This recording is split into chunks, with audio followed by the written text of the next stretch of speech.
We welcome the additional participants who are joining us. There are a few seats still unoccupied.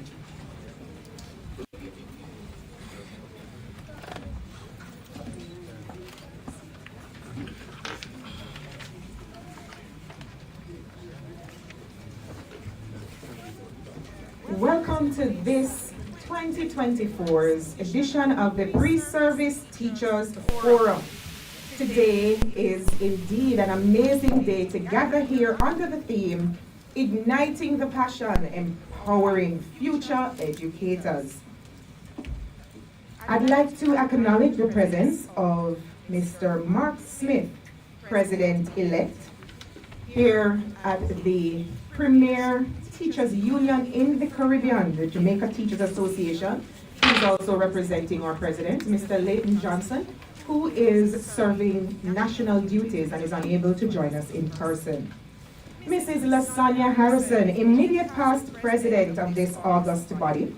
Mr. Clayton Hall, Deputy Secretary General, representing our Secretary General, Dr. Mark Nicely, who is also fulfilling other duties and is unable to be here with us in person. Dr. Margaret Chin, Assistant Secretary General, she's seated all the way to my left. And of course, members and officers here on staff at the Jamaica Teachers Association, members of the Professional Advancement and the Teacher Welfare Committee. Our guest speaker, I had to pause. Is one of my very own, Miss Jamelia Cruikshank. She will be delivering our keynote address today. Students, faculty advisors of the various teacher training institutions island-wide, good morning. I am Aniona Jones, and the pleasure is mine to not only chair the Professional Advancement and the Teacher Welfare Committee, but to also guide you through today. We are thrilled and extremely excited to extend a warm invitation to all of you here to our Pre-Service Teacher Forum, organized by the Jamaica Teachers Association as one of its flagship activities to welcome you to the best profession in the world. Today we're guided by our theme, Igniting the Passion, Empowering Future Educators, because we are aware that it is only with passion that you will not only survive the profession, but you will thrive in the profession. Do not in any way step away from your feelings and your emotions. They are the engine that will take the Ferrari and the Bugatti and the high-performing vehicle, that is you, to the destination that God has already carved out for you. Now, as you gather here, please remember the words of Nelson Mandela, who once said, education is the most powerful weapon which you can use to change the world. Don't you agree that if you're educated, there must be something a little different from you than those who are not educated? Yes. That difference is the bridge, and you guide students and your colleagues and persons in the wider community across it each day. Now today marks the beginning of your journey to wield a very powerful weapon. This weapon cuts into the heart and the soul and the minds of persons. This weapon shapes minds and molds minds. This weapon carves out the future. It used to be a chalk. No, it might be a whiteboard marker or a laptop, but really and truly, that weapon is your voice. So, as Maya Angelou says, you can't use up creativity. The more you use it, the more you have. And as future educators, we ask you to listen today quite keenly to see how you can spark your creativity as a catalyst for innovation in teaching methods, fostering an engaging learning environment, and embracing the challenges ahead. You are a teacher. You have an unwavering spirit. You are a teacher. Your creativity knows no bounds. You are a teacher. Wherever you go, excellence is bound to follow. You are a Jamaican teacher in demand globally, irreplaceable. You are a teacher, and we salute you today. If you glance at your programs, you will see where we have quite a smorgasbord of yummy stuff for you today. We have not only our keynote address, we have the several sessions, Rise of the JTA and its achievements. We have sessions such as our rap sessions with college representatives, Understanding the role of Sisoka is something that you're going to meet upon from as early as primary school, and as someone who has taught at every level of the system, you must understand your role well. Like I tell young educators, understand why they give you the work in the first place, but also understand how you're going to be able to navigate the profession and how you can lose the work. I think with those three basic bits of knowledge, you should be able to manage your profession well. We will provide you with an opportunity to rap with some of our past presidents who were once just like you. Yeah? Yes, and I have another 20-something years until retirement, so we know how it goes, right? You can't run out of steam. So as you go through the sessions, I want you to really engage with our past presidents, because who to tell? The next president of the Jamaica Teachers Association could very well be in this room. That's right. No, they would have had to have been nominated already. And of course, we're talking about JTA and the Young Professionals Association. Ever wondered why it exists? What the whole point of it is and how we can make it even better? We're going to have that as well. So we have quite a bit in store for you, and we want you to jump right in. Again, ladies and gentlemen, for those persons who joined us a little bit later, just a reminder to check your cell phones. I had to double check mine for my alarms, and just to ensure that your phones are on silent. And remember, as we go through today, it is for you.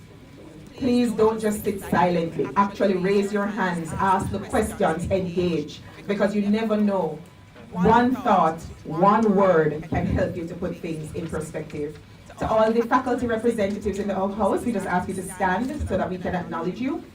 You help to take students and convert them into teachers, and we want to acknowledge all the faculty who are here. Thank you so much for joining with them to be here. And of course, to all our female educators in the house, ladies, let's stand. And we want to celebrate you, school mummies, school nurses, school guidance counselors, school security guard, career guidance, all the female educators. So what I'm here, a female educator, a female educator, a female educator, a female educator.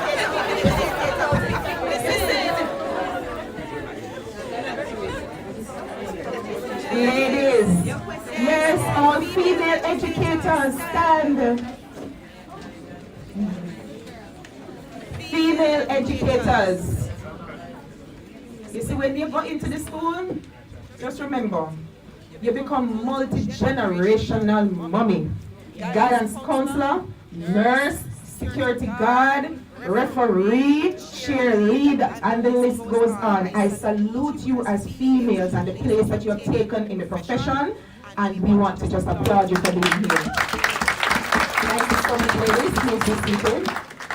To the male educators in the room, please stand.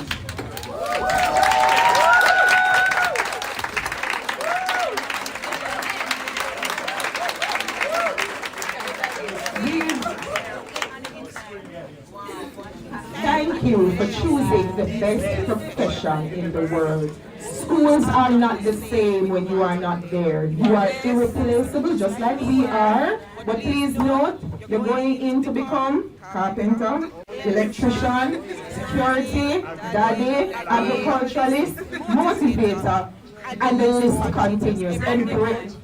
Cricket coach. Yes, I'm expected to find the lizard that one behind the board, do all of these things as well. Celebrate your colleagues and of course the students. Gentlemen, thank you for choosing this profession. Your presence always makes a big difference. Thank you. You can't show that you put a lizard in, I'm going to tell you.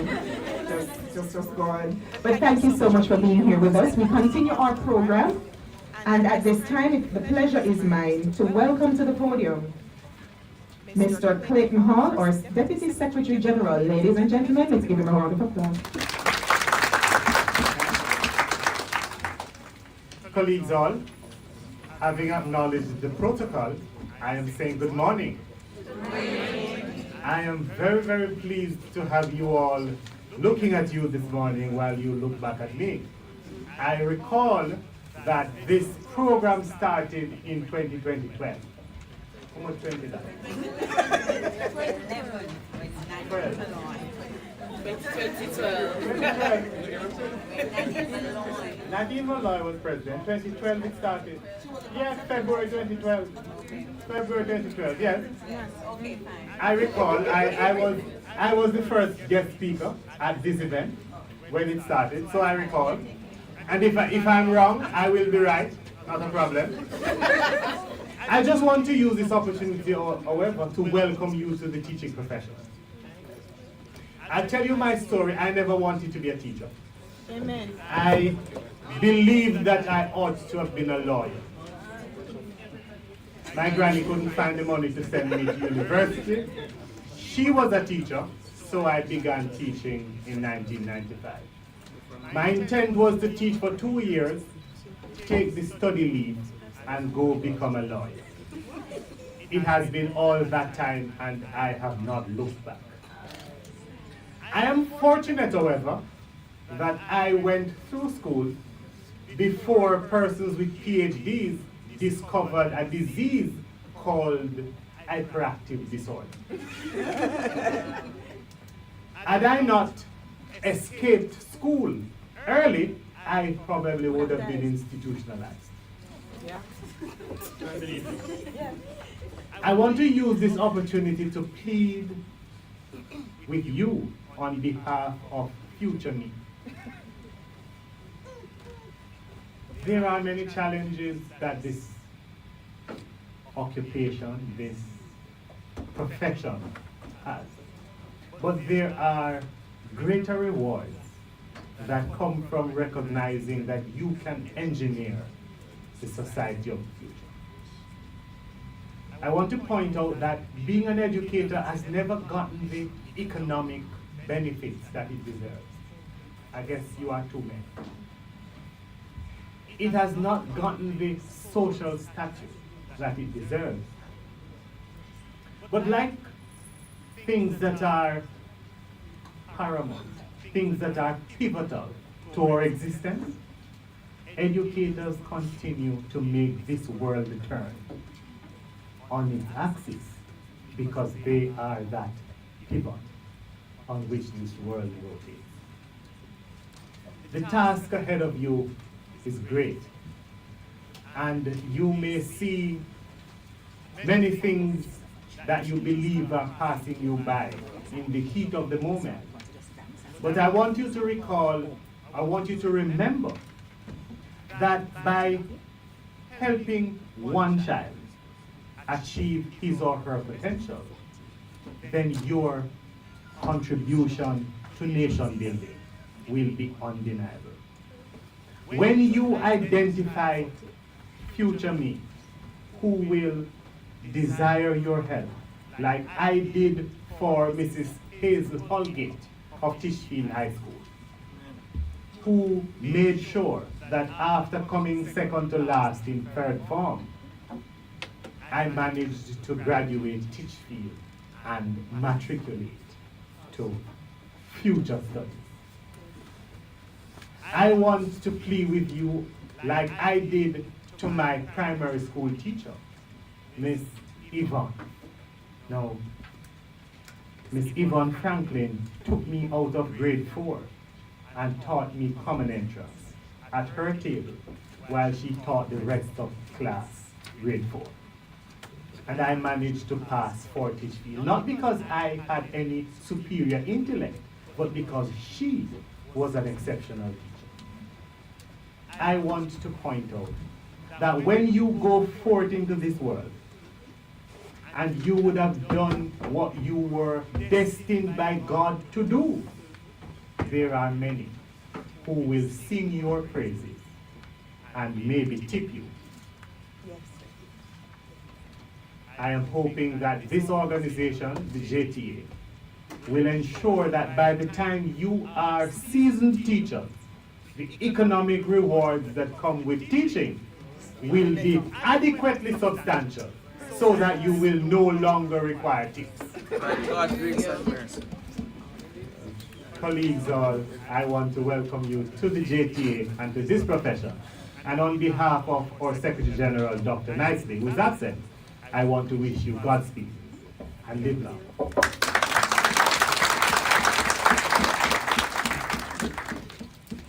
Thank you so much, Mr. Hall.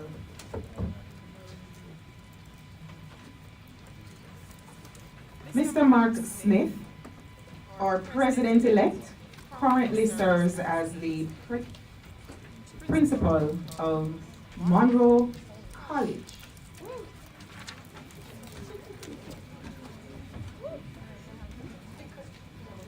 See, nobody just bring him, just. So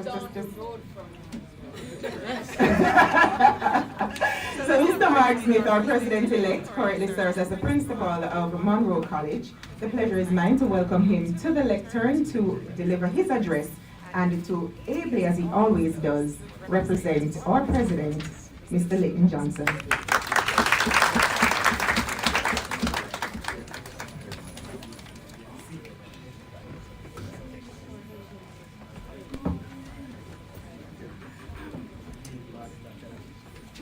Good morning, ladies and gentlemen. I want to take the opportunity, of course, especially recognize our Master of Ceremonies, Annie Hunter Jones. And I knew her when she was Hunter, so every now and then I make that slip. And of course, welcoming former President Mr. Aaron Parkinson and former Sec-Gen. And of course, our immediate past president is Sonia Harrison, and of course, all the other members of the administrative team of the Jamaica Teachers Association, and my very good colleague over there, appearing to be very busy, the principal, Darian Henry. Thank you. I know you're looking to be very busy. But it is indeed a great honor and a privilege to greet you this morning on behalf of our president, Mr. Leighton Johnson, who was or is unavoidably late, absent. As well as several other individuals who I know wanted to be here, but because of some problem or issue or the other, they were not able to be present. I want to, of course, recognize my tribe over here, the Michael. Do you give that mic? Yes. Oh, you look so good. Come on, man. Do you give that mic? He's a super senior, you know. And of course, my Bethlehemite friends from in the hills, the Malvern Hills. All right, let me hear from the Bethlehemite. I have one of my very good friends there, Mr. Forsha, who's your new principal. I trust things are wonderful there. And of course, all the others that have journeyed from across this amazing island to be here. You have chosen a most important career. And I want us to take a few moments to just recognize the tremendous work that you're being called to do. And as I sat there, I reflected on my own role, my own journey that took me to this point. And much like our Deputy Secretary General, Mr. Clayton Hall, that indicated that he was a little boy and it was a teacher that lit that fire within him. I too have a story. I think many of us, if we sit here, there's always one teacher that made that impact on you, that helped you to recalibrate your mind and re-envision who you are, your purpose. And that is what we're called to do. You see, in a fast-changing world, one that we're talking about the incredible advancements in technology that are happening at lightning speed, for everything from the advancements we see in AI to STEM and STEAM and everything else in between, and all these changes that are happening. We need to recognize we live in the most overstimulating period in the history of humanity.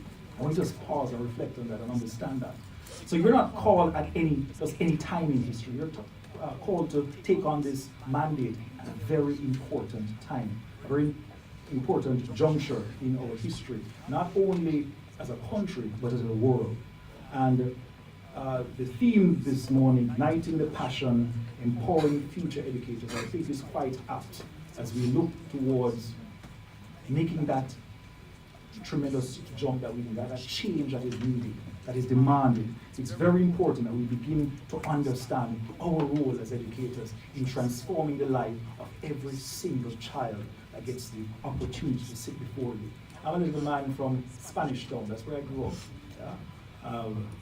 And I had the extraordinary opportunity to have a mom who was a teacher. And so from very early, her gift to me was that gift of having that natural curiosity.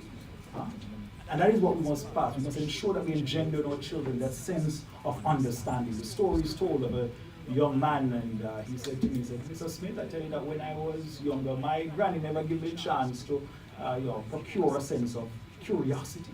He said, one day he looked up and saw the sky and said, Grandma, why is the sky blue? And Grandma gave one slap and said, you're too damn fast, it's not your business. But sometimes that's how we operate. That children should be seen and not heard. They have a voice. And our job is to help them to find their voice, to find their place in this world, to connect with their purpose. I have to tell my boys, there are two most important days in your life. Is one, the day you were born, and two, the day you connect with your purpose. And I'd like to believe that all of us in this room, we understand our purpose. And let me tell you, don't be worried, don't be scared. When I was attending the Michael, I started in the 1990s. Yeah, I remember saying, I didn't really want to be a teacher, although my mom was a teacher. I think this wasn't my thing, this wasn't what I was called to do. I was going to be an architect, I remember that was it. And then I got through to UTech to go into architecture, got through to the Michael to teach. My mother said, have a backup plan. So the backup plan was Michael. And I held them up, and Michael at the time was, I think, like 28,000. UTech was 100,000. I said, well, I'm going to be a teacher then. So it was a choice of economics. But deep down, I kept on saying, I'm going to make a change at some point. I'm going to, and then something amazing and miraculous and awesome happened to me. And what was that? I had the chance to go and teach. And once I saw what I did when I stood before children, a classroom of children, how I got them excited over learning, just like a great Shakespearean tale, I felt helplessly in love with my profession. And I've never turned back. There's nothing else in this world I want to do except to keep on working in education. And I hope one day, if you're not there, I hope you will get to that point, because it's the most marvelous thing when you jump out of bed every day, animated to do the thing you were placed on this earth to do. It is Marcus Aurelius, one of the great Roman emperors, that spoke about the whole concept, and a great philosopher also, that spoke about you're here on this earth for a reason. Find that reason and connect with that purpose. And you'll find energy to do things. People say, oh, you're not tired. Or you're able to do this and you're able to do that. We come with these ideas that are so creative and innovative. It is because you've connected with your God-given purpose. And it may take some time to find your footing, and that's okay. That's part of the journey we are on in life. Sometimes I like to believe that the first thing that you do, that's I thought I was going to be an education officer, didn't we? Both of us used to work together at the ministry, right? I thought this was my thing. When I was a teacher, I said, that's the job I want. And when I got there, I said, nah, this is not what I want. I thought I made a lot more difference before children. I thought I made a lot more difference working in my classroom, in my school. And so I returned to the classroom, to work with children, because I thought that is where I made a difference. But there is a great paradox. There's a bit of a challenge. There's a bit of a flux when you think about what it is that we do, our contribution to societies, to civilization as teachers. We are the foundation. I want you to just get in your mind, I don't care what anybody says about you. And remember, we do not allow people to define us. We define ourselves. And as an educator, understand this, that every single profession, I don't care how many letters are behind their names, it started with a teacher teaching them how to say, understand that.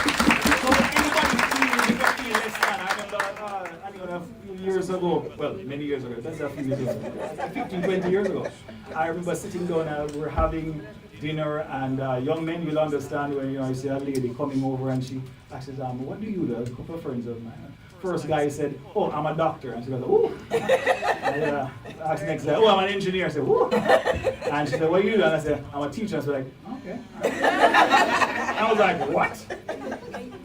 But you see, it's a perception in society that we have to change.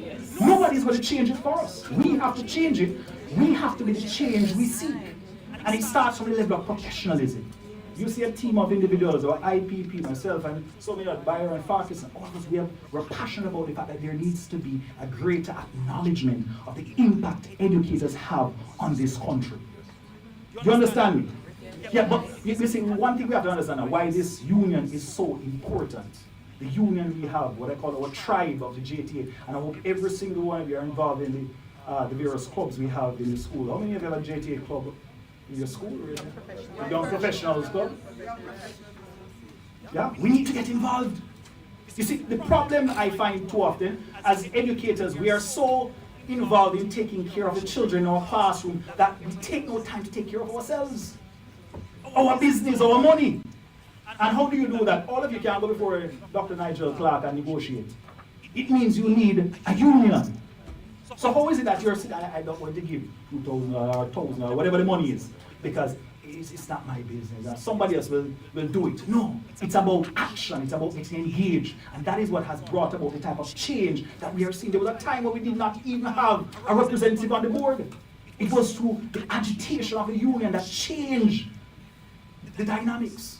And so, if there's a change that we want, if we want people to recognize at the same level of value and their perception of us as educators, then we have to be one to take on that mantle, to fight that battle, to ensure people understand. Don't let me tell you that it's always like that. No, it's not always like that. You look at the countries with the highest GDP per capita, and you're going to see countries that recognize and value the contribution of their teachers. I talk about a Denmark, a Singapore, a Hong Kong. You look at them, China, they value what it is that teachers bring to the table. Yeah? But we're going to sit down and hope that somebody recognizes our value? No, we must agitate, we must find our voice, we must be advocates of that, and advocacy cannot be silent. It means we must be willing to stand in our power, to stand in our purpose, and to understand we must bring about the type of change that is so important. I think it was Martin Luther King that quite aptly said, the labor movement was a principal force that transformed misery and despair into hope and progress. Let me make it absolutely clear. Yeah, capitalism, great model, but it does not necessarily seek to benefit the widest cross-section of our society. And so we have to understand that it has been because of people pushing back and saying that, no, we need to be more equitable in how it is that we manage and distribute these resources of a country. And there's been no force that's been capable of doing that greater than education. Yeah? Education has opened the door. People that look like you and I did not always have the opportunity. I talk to my boys about it all the time. There were schools that only unless you were white you could. There was a time in this country where if they caught you learning to read, if you look like me, and they caught you learning to read, they'd probably lynch you. We have been on a march, on a journey as a country. And you are the foot soldiers to help us make that transformation. But I tell you, colleagues, you must take the opportunity to ensure you get involved. Get involved. Do not be one of those persons that spend your life sitting on the sideline hoping somebody else makes the play. You see yourself as one of those persons on the wall, one of those contact teachers in a school. Somebody will be a DA president one day. Ensure that you are going to play your part. Not being passive, but being an active part of the transformation that we seek. We are, more than anything else, social entrepreneurs. That's what we must see ourselves as. The type of country we envision must be one that we have a role in transforming. The ills of this country can only be solved through education and that. Yeah? We keep praying, but we have to do some work. And the work must be about social re-engineering and re-culturing and restructuring our society. And colleagues, let's understand that you live in a very noisy period. Yeah. With social media, very distracting. I hope that you don't allow it to take over your life. It's very easy. Yeah? Very easy. We have to find that footing. And we are in a period in which one can proliferate lies at a level that was unheard of or unimaginable a generation ago. Huh? And we have to be careful about what we read and how we are analytical. Huh? How do you analyze what is put before you? Being critical thinkers in all that you do. Yeah? It is said that there are 3 types of lies. There are lies, damn lies, and statistics. There are some statistics that we are told all the time that everything is good and everything is great. And you should be comfortable with where you are. But the journey that we are on requires us to constantly agitate for better. And it means getting involved, understanding your core function and value in transforming this great nation. And please look kindly upon the owners of this world when you see them in the classroom. And even the Clayton Halls. Trouble. Yeah? The Mark Smiths that you will see that oftentimes will ask you some tough questions. Don't rubbish them. Huh? The ones that want to rub and down and play all the time outside the next boat. Find a way to speak life and meaning into their lives. Many of us are here because a teacher believed in us. Somebody saw something in us that we didn't see in ourselves. When our parents failed us, and I can talk about all the time, so my mother went overseas in the great 1990s migration of teachers, And it was for, I remember quite distinctly, many of my teachers, but one, Miss Austin, Leonard High School, and she spoke meaning to my life. And I'm saying, please go up there and evangelize and speak meaning to the lives of others. Listen, I've been here too long, but I get very passionate when I speak about education. So I hope that you will listen keenly to all the various programs that will be shared with you. And I look forward for you making your mark and continuing as we unite and serve. Thank you so much.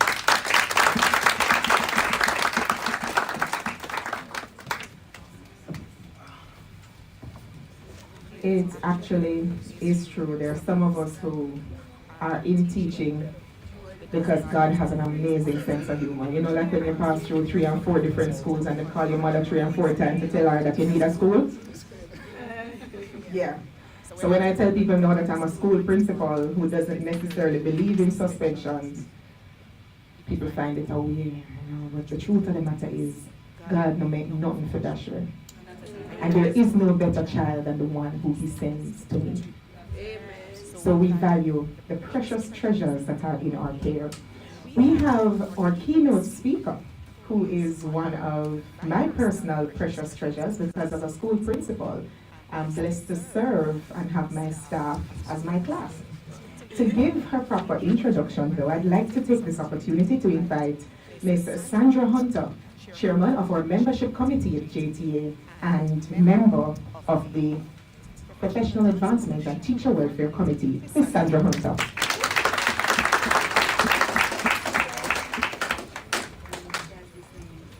Thank you very much, Mrs. Jones.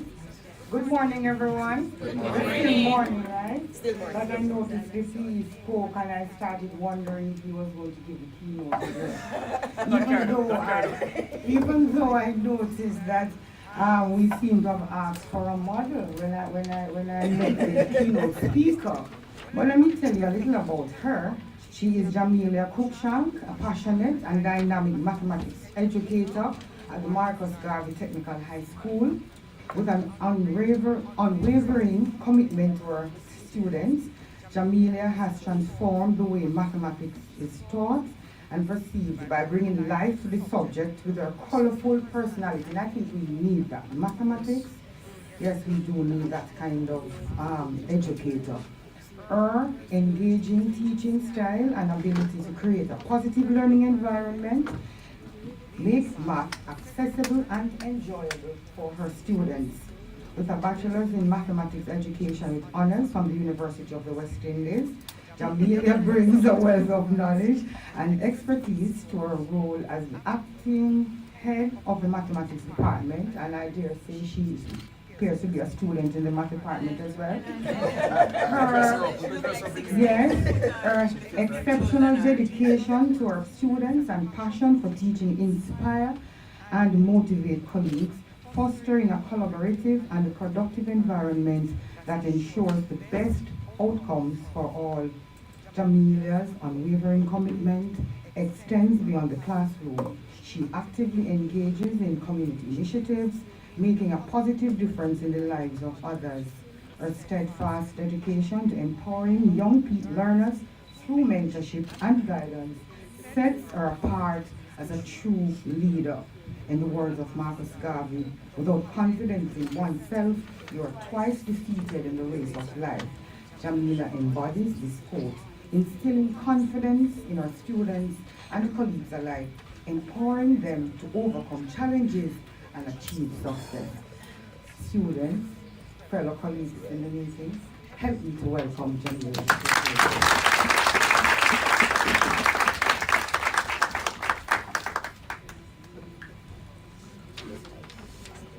Thank you so much.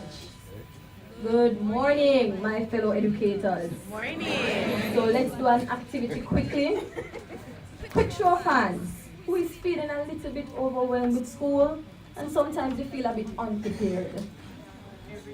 Alright, now let's see who is feeling energized about the future of education. That's what I want to see. No, because teaching is not just a career path, it's a calling, it's an adventure. And it's a way to shape your future and to unleash the unlimitless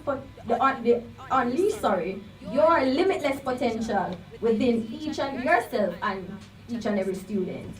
Now, we've all heard about the 5 E's. You know, you're engage, you explore, you explain, you elaborate, and you evaluate as powerful tools for teaching. But did you know that they could be your secret sauce for life?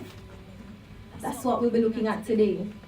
Today, we will explore how each step can ignite your own passion as future educators so you can take on the world. Now, imagine you're in the supermarket or you're in line for that legendary KFC and someone asks you, what do you do? That answer could be a life-changing opportunity for you because in any profession, networking is key. It's not about who you know, but it's about the connections you make. Remember, as aspiring teachers, every single interaction matters.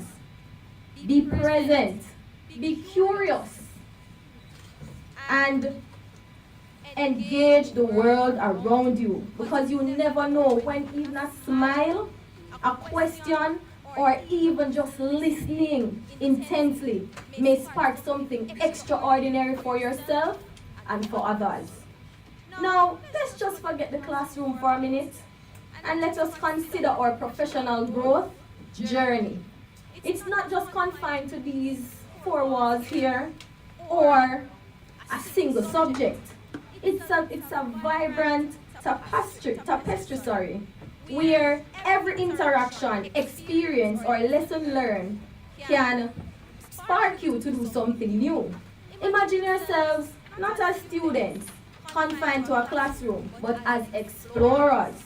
Now, just like the Maroons who traversed the Blue Mountains with nothing but a map etched into their minds, exploration isn't just confined to just textbooks. It lives everywhere, from the bustling streets in Kingston, and trust me, I'm from St. Mary, it was hard to get here, to the serene shores of Ochi.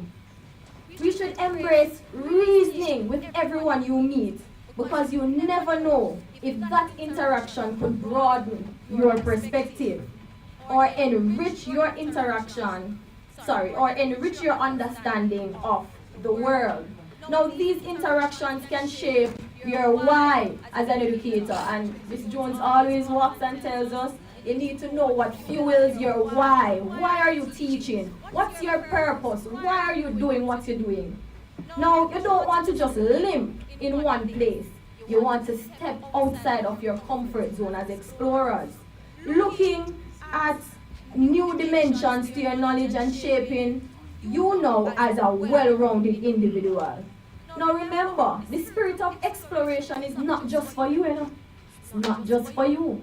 It's also for your students because you become like a firelight, inspiring your future students to embrace the curiosity and embark on their own journeys of lifelong learning. Now, let's dispel a myth. Accomplished educators aren't born knowing everything. They, like you, started somewhere. The key lies in developing the confidence to share your existing knowledge and to articulate your thought process in a way that fosters open discussions. Now, confidence fuels not just your teaching, but your entire journey of self-development. It allows you to step into uncomfortable situations and to embrace challenges and learn from interactions. Now, whether you're explaining complex concepts or navigating through social spaces, simply expressing your ideas with conviction and confidence can pave the way for personal growth and professional success. Let's now think back to a time where you thought of something truly fascinating, you learned something new, a topic that sparked some fire within you. That could be a historical period, a scientific concept, or even a Vibes Cartel song that allows you to just ponder on some thoughts. That, my future educators, is the essence of elaboration, delving deeper to enrich your own understanding and expand your knowledge beyond the surface. Just like a butterfly moving from petal to petal, you don't want to stick to just one bloom. You want to consider your journey not confined by limitation. Embrace insatiable curiosity and devour information and explore diverse perspectives and become like a walking encyclopedia. Not because you want to show off, but because you have a genuine thirst for knowledge. You want it to be contagious. You want to embrace each conversation, each book, each thought, till it becomes like a stepping stone where you move from one to the other. That now becomes a path to becoming a truly impactful educator. Remember, the more you elaborate on your own knowledge, is the more you'll have to share and to inspire persons. So feed your curiosity. Watch your passion for learning ignite a love for knowledge in your students just as it did for you. Teaching is an amazing profession. It can be relentless at times, But as young educators, it's important that you recognize that making mistakes is an inevitable part of the job. According to John Wooden, without proper self-evaluation, failure is inevitable. That's why evaluating what you do, and in your case, not just for a grade, is important. It helps you in personal growth, and it allows you to move forward. Now, with any grand adventure, there will be moments of uncertainty. Doubts may creep in, and whispering questions about your effectiveness may impact your thoughts. Now, during this time or these times, a powerful tool emerges: the power of evaluation or reflection. Reflection is a powerful tool that goes beyond simply just evaluating what went well and what didn't. What you want to do is to allow yourself to learn and grow from each experience. It can be compared to a skilled artisan, maybe a carpenter, who meticulously examines his work and analyzes his strengths and his weaknesses, constantly looking for ways to refine his process. In like manner, it is important not to shy away from the feedback of others, namely your colleagues, your mentors, and even your students. Some of them are bold if you say, but we have to pay attention to what they're saying. In fact, I find great value in hearing about best practices from colleagues and even hear the feedback from my students. It allows me to move forward from my view of teaching, and it allows me to have a fresh pair of eyes. Engaging in open and honest discussions creates a safe space for constructive criticism and collaboration. By embracing diverse perspectives, we can enrich our understanding and gain valuable insights so we can move forward. Remember, every experience, whether it's a triumph or a perceived failure, because it could be all in your mind, that holds a valuable lesson. By embracing reflection, you can transform yourself from setbacks and use them as stepping stones. The continuous learning journey fosters resilience, adaptability, and the willingness to grow, ultimately shaping you to become the exceptional educator I know you people are. So, as you embark on this extraordinary journey called teaching, remember to just embrace the challenges and celebrate the victories. True growth lies not in just avoiding the bumps on the road, but learning from each one, becoming a better educator as you move on. Your dedication to self-evaluation and continuous improvement will ensure that you make a lasting impact on the lives of your students in the field of education. This journey you're on is thrilling. Sometimes it's exhausting, but for sure, it's life-changing. Remember, you're laying the foundation for your future. every excited scientist, every passionate writer, every critical thinker had a teacher somewhere that ignited that spark in them. And that teacher could be you. In the words of a famous Jamaican proverb, pudding can't bake without fire. This proverb encapsulates the essence of our theme. Just as delicious Jamaican sweet potato pudding can't nice without the fire, our mission as educators it is necessary as the ignition of our passion moves us forward. We must infuse our work with enthusiasm, for it is our unwavering dedication that inspires and empowers those in our care. So embrace the challenges, explore the possibilities, and never stop reflecting on how you can make a difference. Remember, your passion is contagious. Your enthusiasm fuels young minds and molds them to shape our future generation, leaving an indelible mark on their lives and the world they will inherit in the future. Together, let's rise to the occasion as the educators the world desperately needs.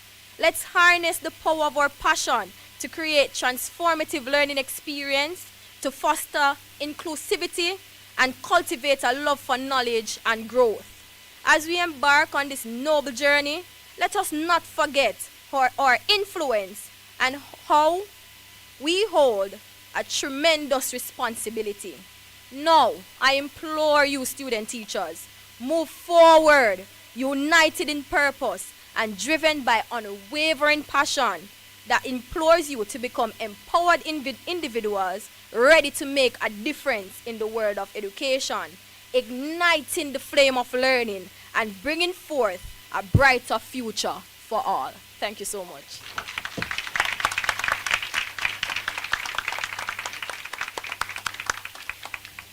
It's important to point out that Ms. Cruikshank, you've been teaching now for 4 years. She is the acting head of department.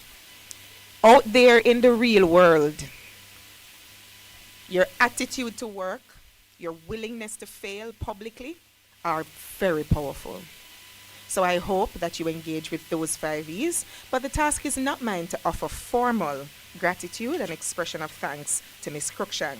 I call Yochi Mukla from Sam Sharp Teachers College to extend a response to Ms. Cruikshank. Let's welcome our colleague from Sam Sharp Teachers College.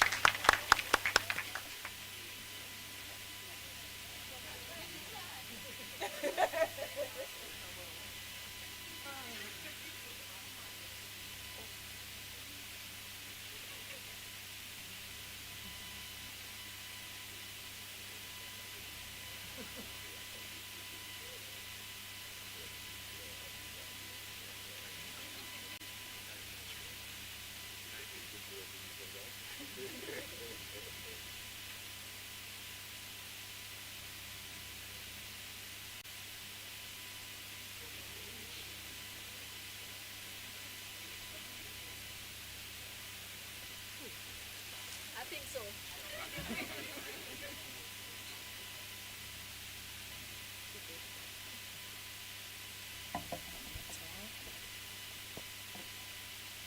Good morning, everyone. Bonjour, mes amis. Comment ça va? My name is Yoshi Mokla, and I am being privileged to present our keynote speaker here. I'm also a double math major student, so yes. So she used the 5 E's to help us to remind us, of our passion as an educator, and it was excellent. It's my first time here, and it's a privilege being here. And she's so young and vibrant and full of energy, and that's so lovely in the classroom.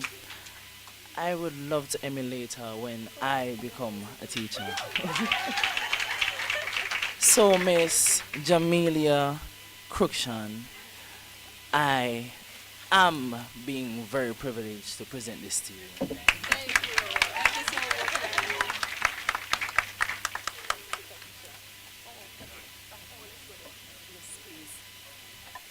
Thank you so much, Yoshi. Math majors together and dressed alike. Not true. Serendipity.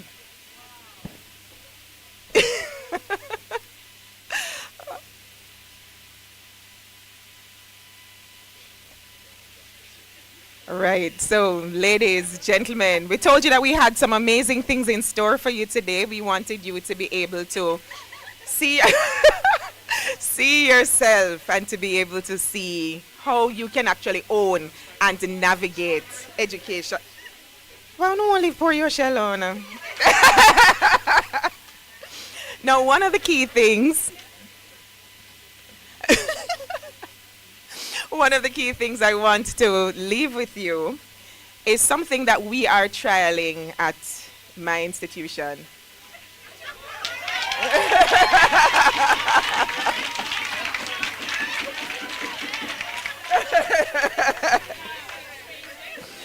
See? You have to tell those females, you know, should they want a real gentleman, they have to get a teacher. Dr. Garth going with him things down there. All right. No worries. All right, so one of the key things that Ms. Cruikshank spoke about that I really want you to embrace, and it's something that we're trialing at our institution. We try every single year to get all teachers to do some kind of certification in skills. I think we're doing what now? Plumbing? Oh, it's my Miss class. Yeah, if you could give me the notes.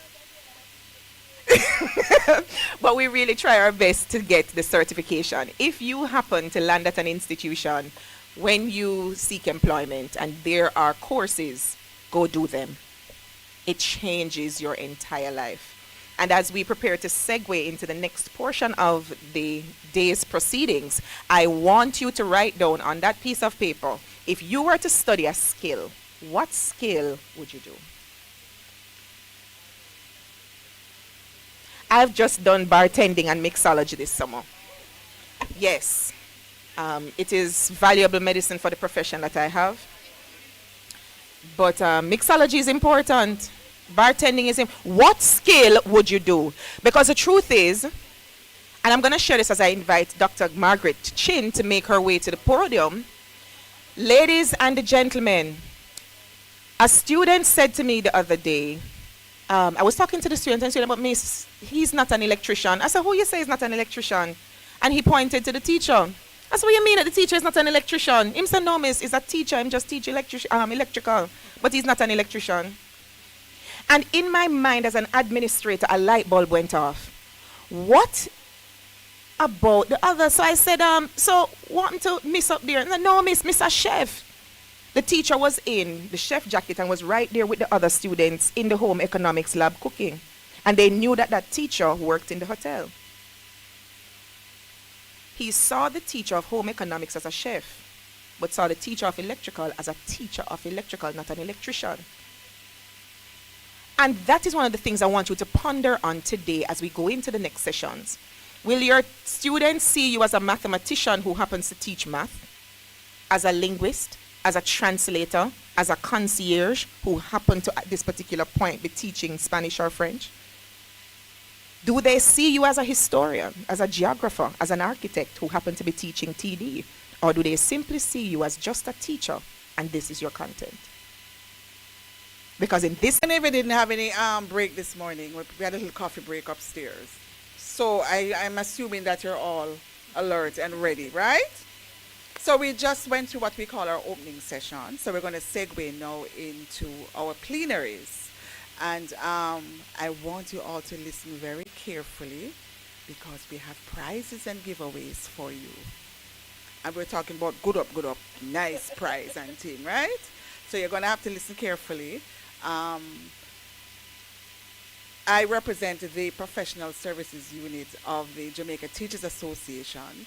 So all of these things you're seeing here, all the activities we have, falls under my portfolio. So we plan today carefully for you. I want you to enjoy it to the max. I want you to Make sure you network. Don't just sit beside your classmate for the whole day, but network and learn as much as you can. I hope to see one of your faces. We still have space on the wall, right, sir? We have lots of space to see a whole heap. So we hope to see your faces on the wall sometime in the future. So we're going to segue now into our pleadings, and we're going to ask Miss Cadian Scott to come and introduce our first speaker.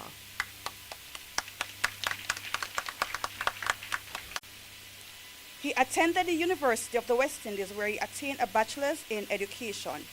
He also attended Illinois Southern University, where he attained a master's in education.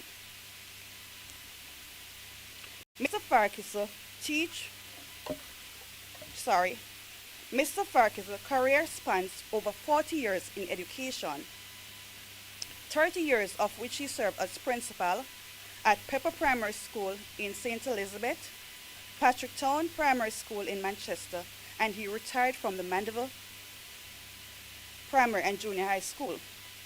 Mr. Farkas has also served at District Association level, Parish President for St. Elizabeth and Manchester Teachers Association.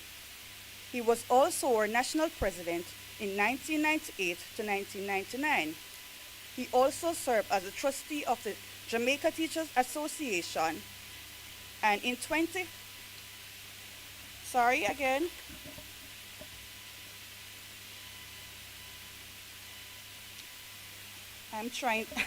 I'm having some challenge seeing. Sorry about that. In 1998, he served as the Jamaica National President and Caribbean Union of Teachers President in 2023 to 2027. He also served as a Secretary General from 2015 to 2021 November. Mr. Farkas is an active educator and community life. He served as a variety of positions as Justice of Peace and as an elder in the Moravian Church in Manchester. He received a number of awards, including the Prime Minister Medal of Awards in Education, Jamaica Teachers Association Roll of Honor Award. Mr. Farkas is no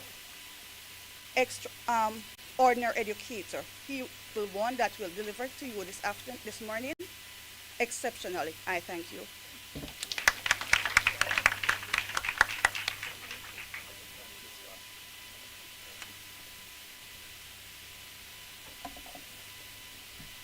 Thank you, Ms. Scott. Our President-elect,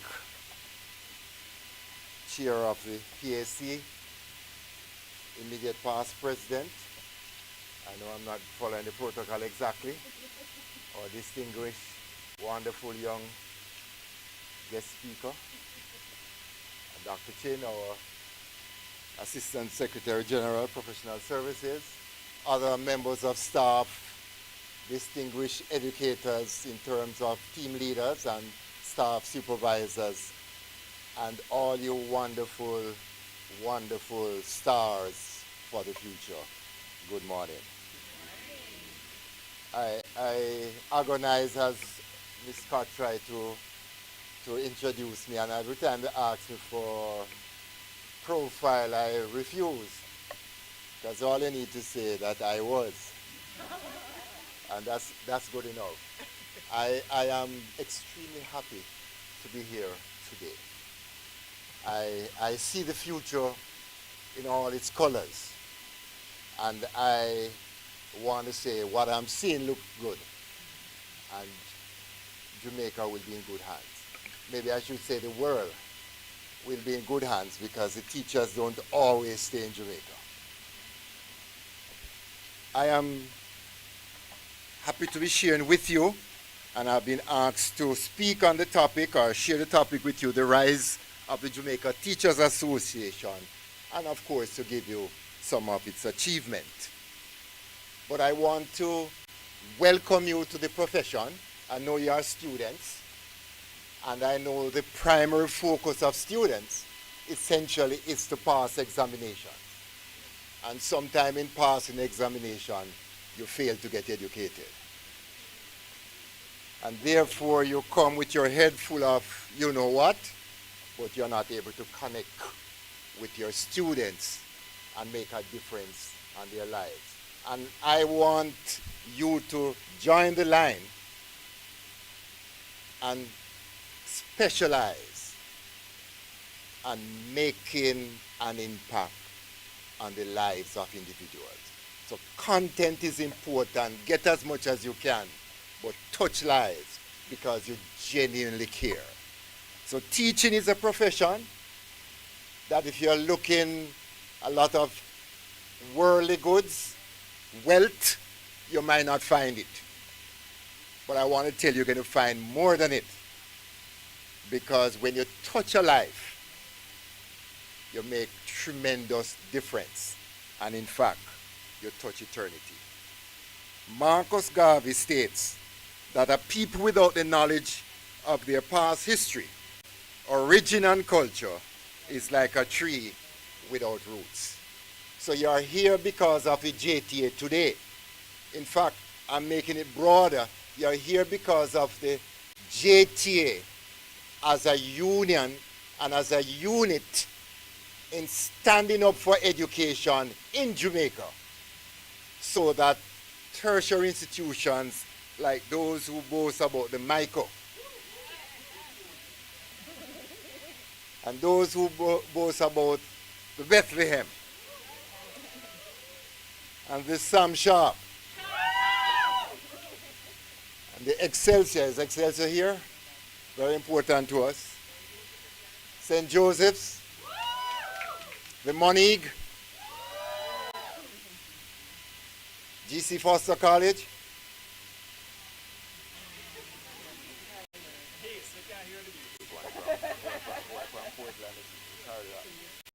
Case is here. Yes. And I know, and Shortwood. Yes. And I know I left the best one for last. Church Teachers College. No man, Dr. Annis, not like that. Church Teachers College. Okay.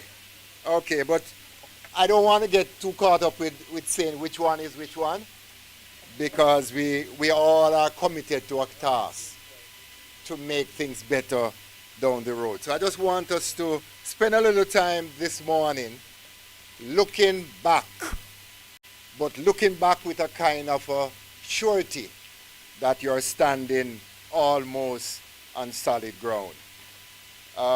First and foremost, the Jamaica Teachers Association has a vision and a mission. And you as a teacher must also have a vision and clearly a mission. So the vision of the Jamaica Teachers Association is to be a regional benchmark for teacher membership organizations, setting standards of excellence in service delivery and committed to national development through education. Regional benchmark, and we are very vibrant and strong in the Caribbean Union of Teachers, and we are seen as, I was going to say a big fish, but maybe I'm not should be called any fish name inside here, so as a force to be reckoned with in the Caribbean. And the mission statement of the Jamaica Teachers Association is that the JTA is a democratic organization dedicated to professional, financial, and social advancements of its members and the promotion of the highest educational standards for the country. A democratic organization. Why do we say democratic? Because every teacher has a voice in the JTA, and every teacher potentially has the, playing on the same word, potential of becoming a president. When I first joined the profession, I was given an appointment form by the principal then. And I also got a membership form statement, and clearly I got the message. And I turned up at the Mandeville All-Age School then, and saw one of my former headmasters, Mr. Clinton Mushet, who is now, well, dead, yes, but a past president of the Jamaica Teachers Association. Yes, and I say in my own personal life, it turned out that Mandeville All Age became very significant to me because that's where I emerged and became a president, emerged from and became a president of the Jamaica Teachers Association.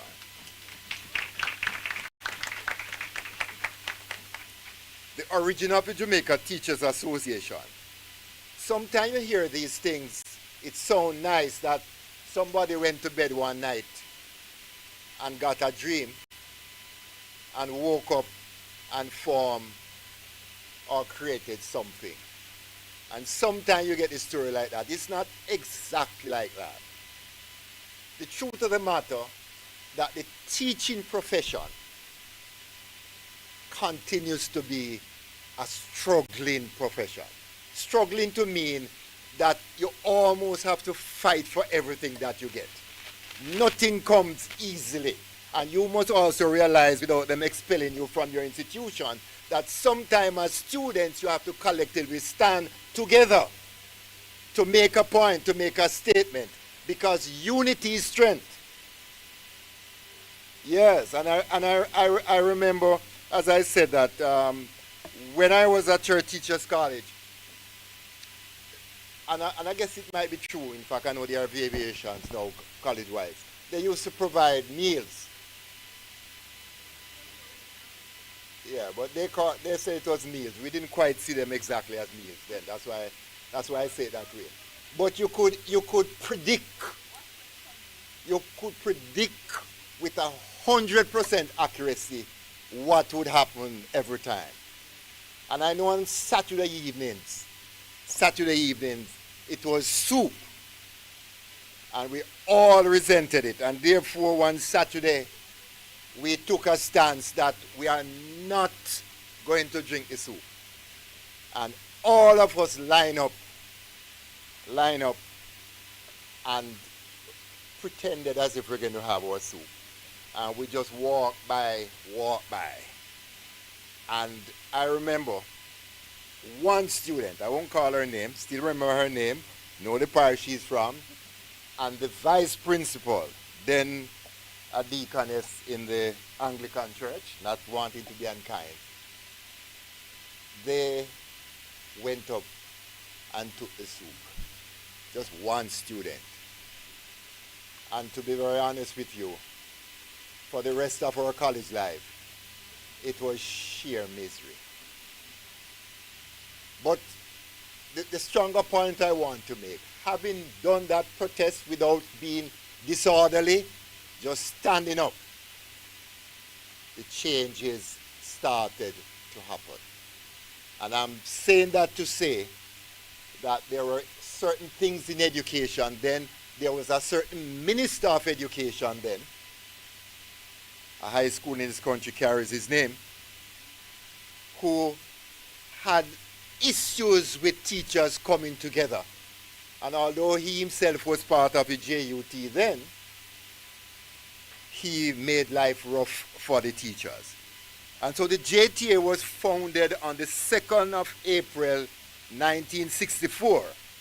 The instruments governing the membership and procedures of the body were examined and ratified at an inaugural conference held on April 2, 1964. The resolutions containing or constituting the association were passed at a special conference at Excelsior High School on December 14, 1963. And that's why I said Excelsior is an important location for us. Excelsior up the road, there's a community college, there's a high school, and if you go to the auditorium, there's a plaque there signifying that that's where JTA started, because the then principal and founder, A. Wesley Powell, who was the first president of the Jamaica Teachers Association, stood up, and you'll see his photograph here, the first one in the line on this side, followed by Desmond Gascoigne.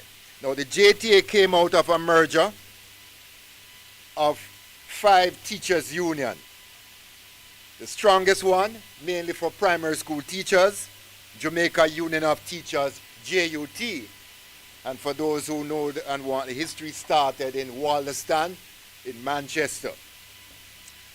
You had H Square and M Square, Association of Headmasters and Headmistresses. And there are some institutions that still refer to themselves where the principal as headmaster and headmistress. And some of you are familiar with some of those institutions. And they were H Square and M Square. And then you have the Association of Teachers in Technical Institutions, ATTI. Association of Assistant Masters and Mistresses, which would have been the vice principals. Association of Teacher Training Staff, which means that the teachers' colleges would have come together. These 5 associations pursued parallel and separate objectives until the late 1950s, when proposal to unify began to take shape. Major factors gave impetus to this unification of the teachers' unions in Jamaica. Teachers Association would have been 1, Jamaica attainment of self-government in 1957, long before most of you were ever conceived. The introduction of the free place system, which is essentially what we call the common entrance, all kind of name, you are current, so we're talking about the PEP situation. And at the time, there was a draft bill to regulate the education system, and in 2024, we're still talking about a draft bill trying to get the JTC to come into being. So you'll say the more things change, the more they seem to remain the same. Consequently, the executives of the 5 groups formed an executive called JTA. And JTA was mandated to make representation on matters related to education and teachers. In pursuance of this, the group decided to unify into a single teachers organization. I was going to say government, but not just government. Leaders like people when they are scattered and divided. They can manipulate. They can exploit. And therefore they do everything to drive a wedge. And even in the struggles of current JTA, you would have listened, you would have observed, if you're a keen student, that efforts continue. I don't want to say used to, continue to drive wedge and differences between teachers and teachers union and leaders within the organization. And when they weaken you, it means that your power to negotiate, to talk, to bring across your point becomes splintered. And one over there is saying this, one over there is saying that. One said, me we take this, me comfortable. Another one said, I'll take that. But essentially, we said we're going to stand up as one organization. And that was to promote the educational interests of the country and keep the public informed concerning important educational matters. To promote and maintain unity in the teaching profession and safeguard the interests of members. To help in maintaining or the maintenance of high ethical standards among all teachers. To make representation on matters of common interest and concern to teachers at all levels. To present to the Ministry of Education the teachers' ideas and experience on educational matters or issues, and to establish relationship with teacher organizations throughout the world. So the JTA belongs to the largest and most powerful teacher union in the world, Education International, EI, which has over 30 million members as part of the setup. And in a smaller way, we are part of the North American region that includes institutions, unions in Canada, in the USA, and in the Caribbean. And in a smaller subset, we belong to the Caribbean Union of Teachers because we have a common thread that links us as one people. The JTA, in terms of governance, the structure of the JTA. The JTA is governed by a group of elected officers. So these elected officers are called presidents. So we have the president, who is a sitting person. And can you tell me who is the sitting president? Can I hear it in a chorus? Leighton Johnson. And which parish was he working in when he came into office? Trelawney, out of the Mushet High School. And the president-elect, it would be bad if you couldn't know, Mark Smith. And he will be happy to tell you that he went in unopposed. Nobody contested with him. Yeah? I'm talking about you, Mark. Yeah? Yes. And the immediate past president is Lady Lasagna Harrison. Let us hear it for our president.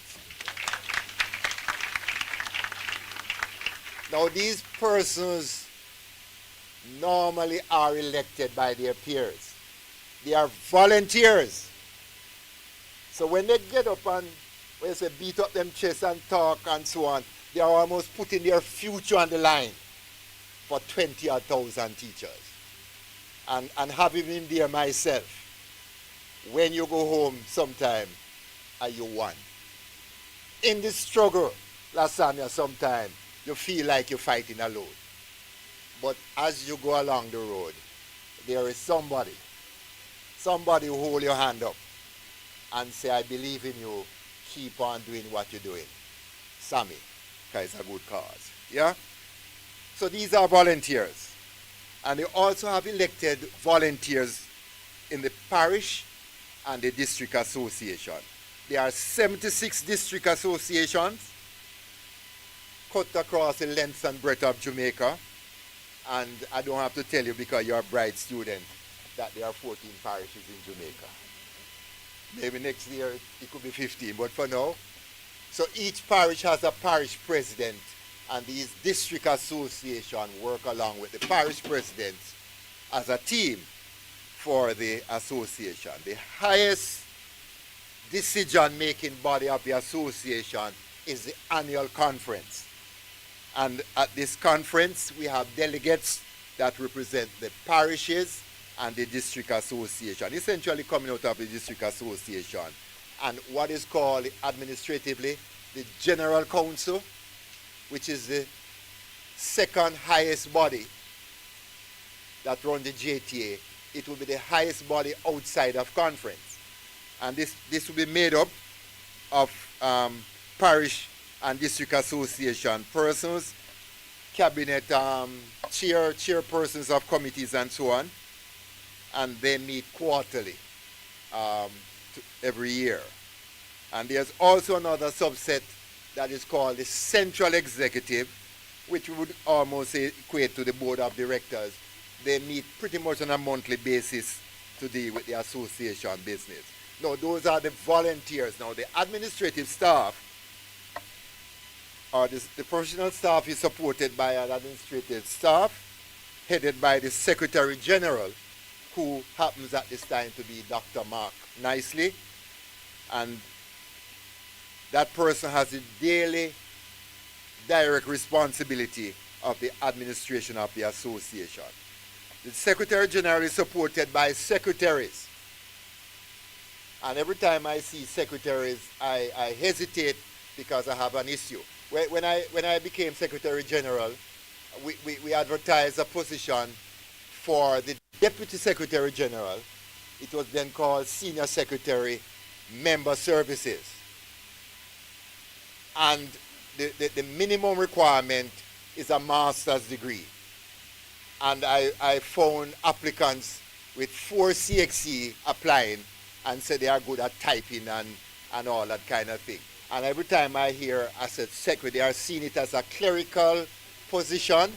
And one of the things that I did in my stint was to get the association for us to change the name from just secretaries and senior secretaries, and we call them Deputy Secretary General and Assistant Secretary General, so that everything conforms to the EI structure and we look more like a professional organization outfit. So we have what we call, that position is not currently occupied, but one deputy would be administration and finance. The other deputy is from member services and industrial relation. And in IR is an important chunk of the organization. There's also an assistant secretary general for property and business services. Sometimes you call it economic services, but essentially the same. And Dr. Chin, as she told you, she's the assistant secretary general for professional service. Now, this organization is supported by some critical persons. They are out there in the field because sometimes the leaders become a little bit bogged down and removed from even those who they lead. And so we have what we call regional offices. And we have 4 regional offices. There's one in Montego Bay at Fairview. Yes. There is one in Mandeville at Caledonia Road near to the Gulfview Hotel. I see a Mandeville head bowing. Yeah. There is one at Port Maria, a nice new building, refurbished building at Port Maria, at Hug a little place that they call Little Bay. All right. And there's one at the head office. And on the ground floor, there is the Southeast Regional Office. And for those who are from Bethlehem, headed by Mrs. Petal Thompson Williams. Yes. The one in Montego Bay, headed by past President Norman Allen. The one in Mandeville, headed by past President Mrs. Georgia War Richards. And the Port Maria one is headed by, I was going to say the mayor of Port Maria, but him lose work.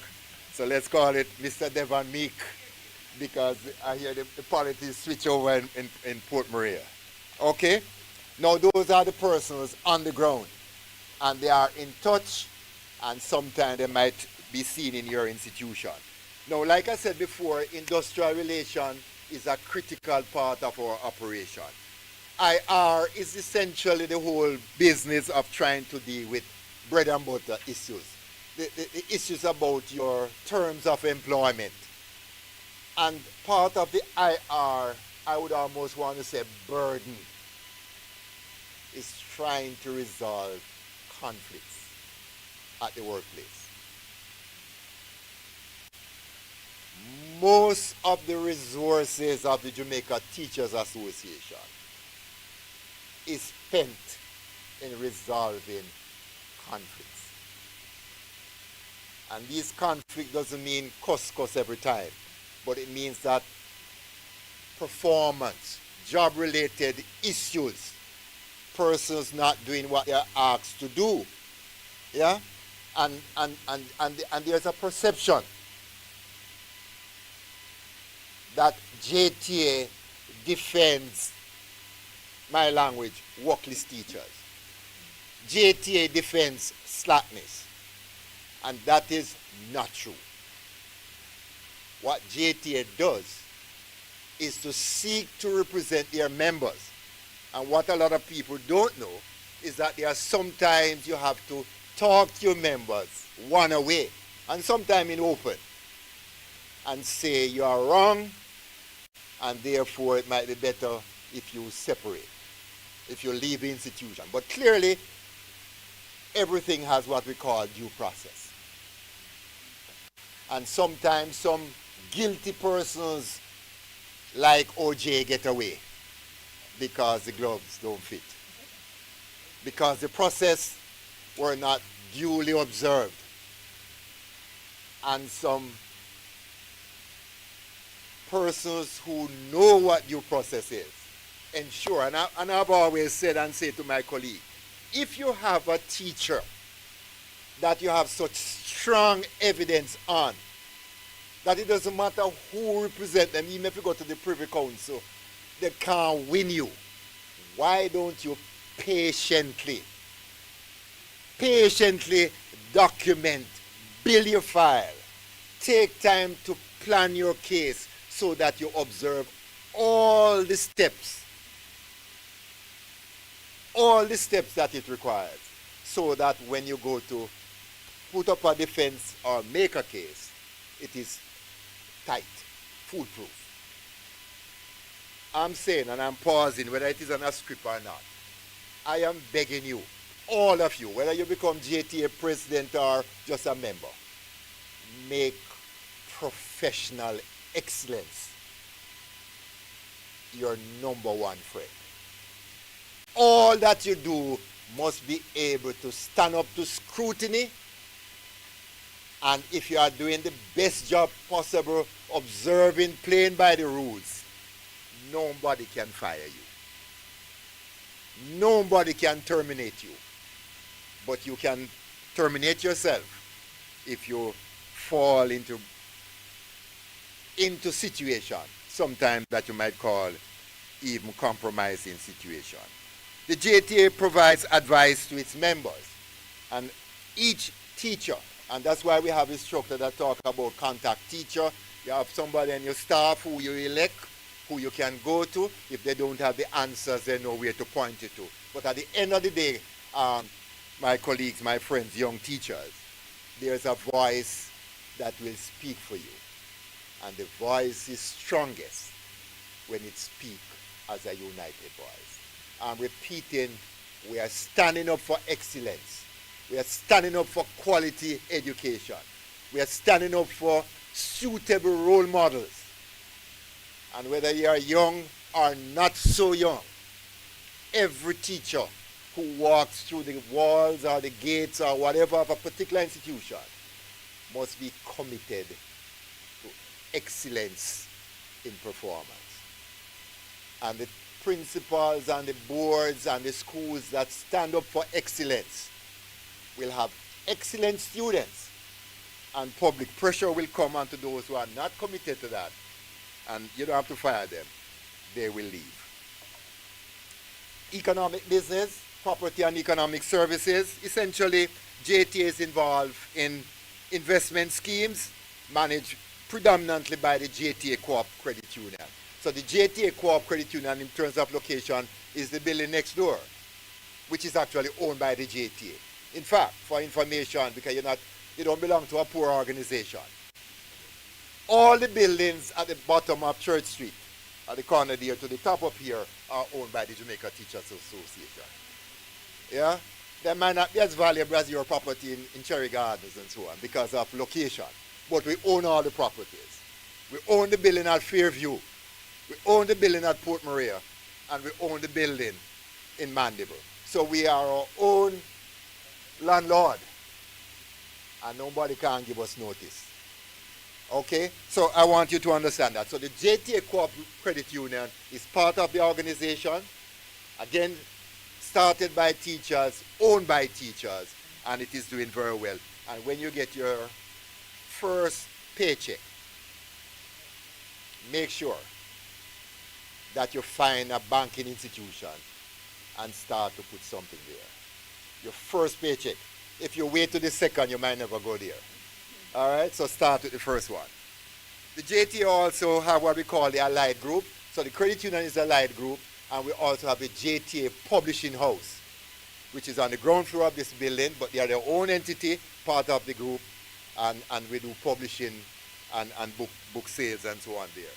We're also involved with discount, so we find businesses all over Jamaica, and if you're a teacher with your membership card, even a student, you're buying books at the Kingston Bookshop for argument's sake, free ad. Just mention your teacher, show them your card, and you'll get a discount.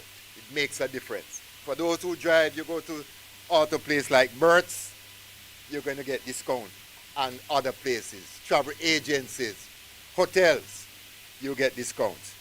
The JTA can't say exactly what's happening right now, but from time to time up to pre-COVID, would have been actively involved in overseas tours.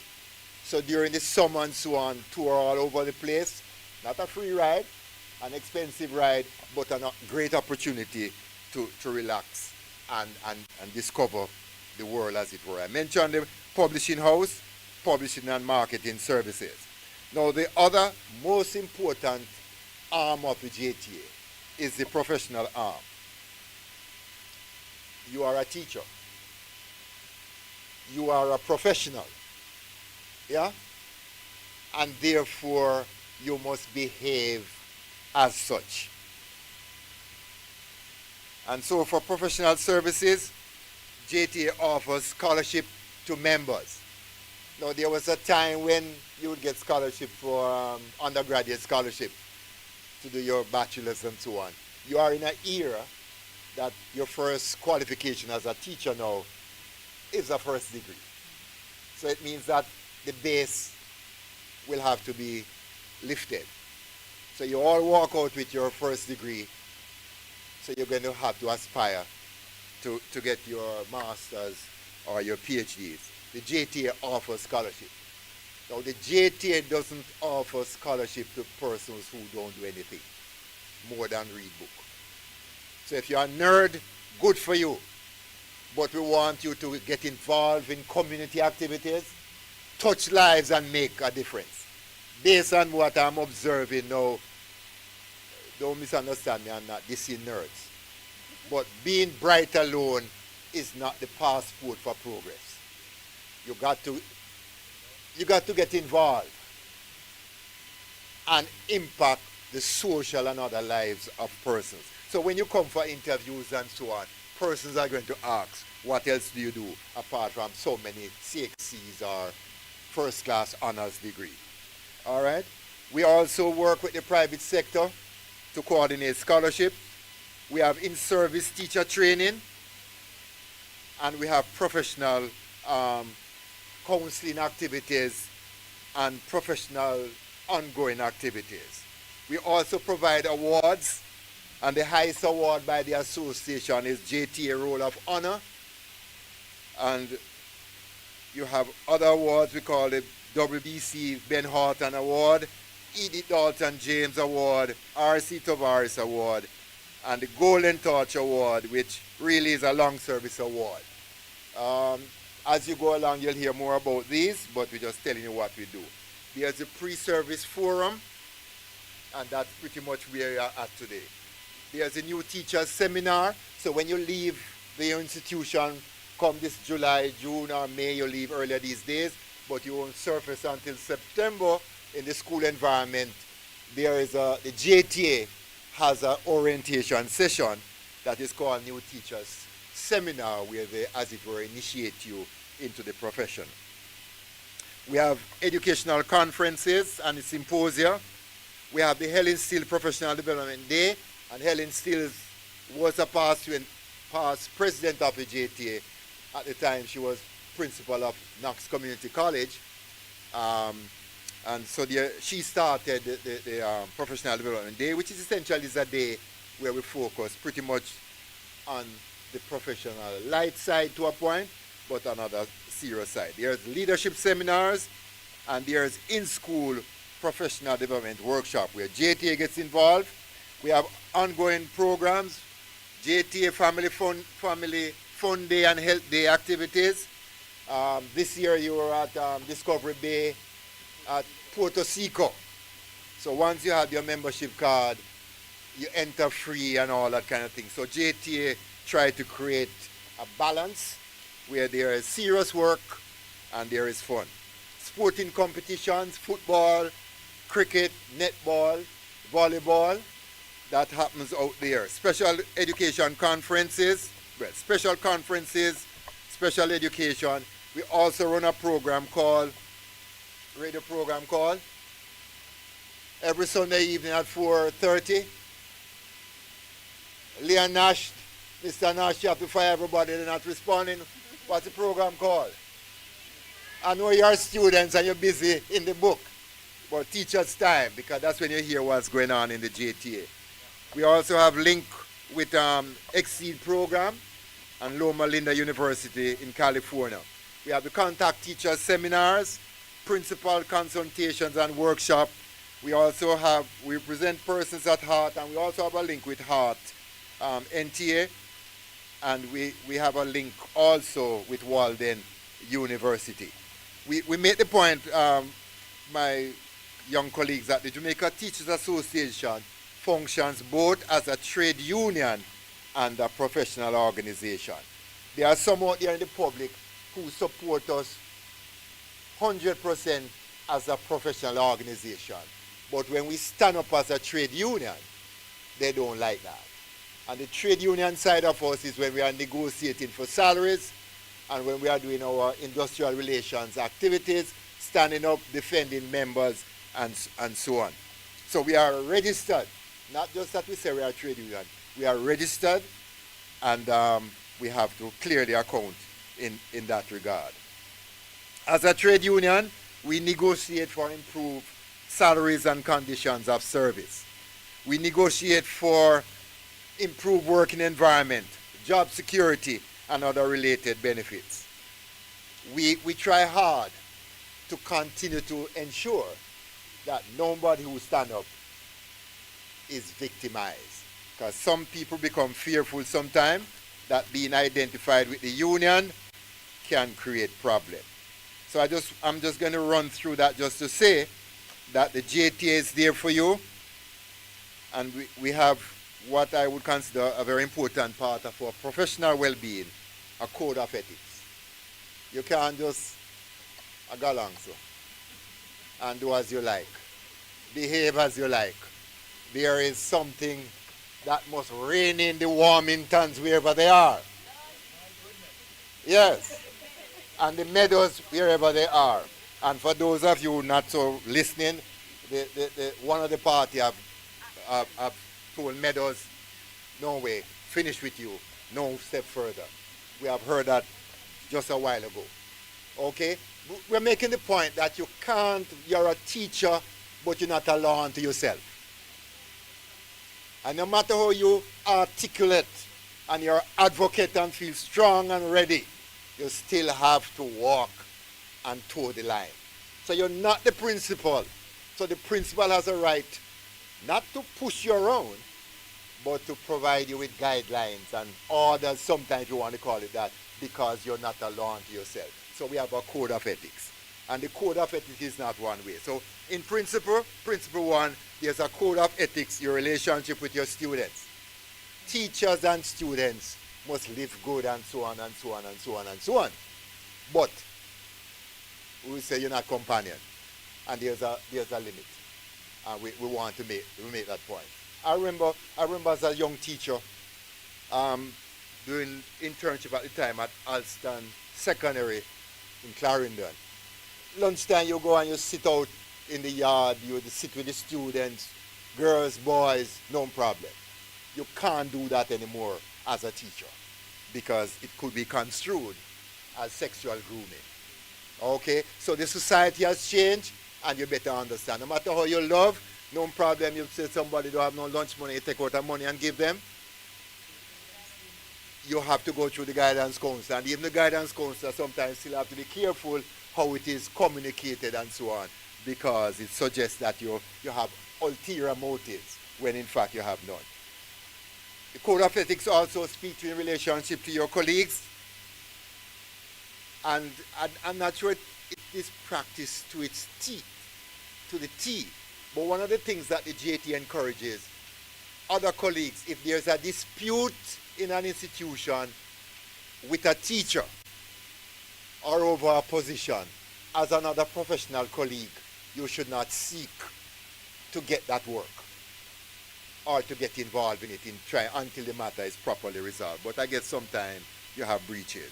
You also have a relationship in terms of the association, and you also have the principle in relation to your employers.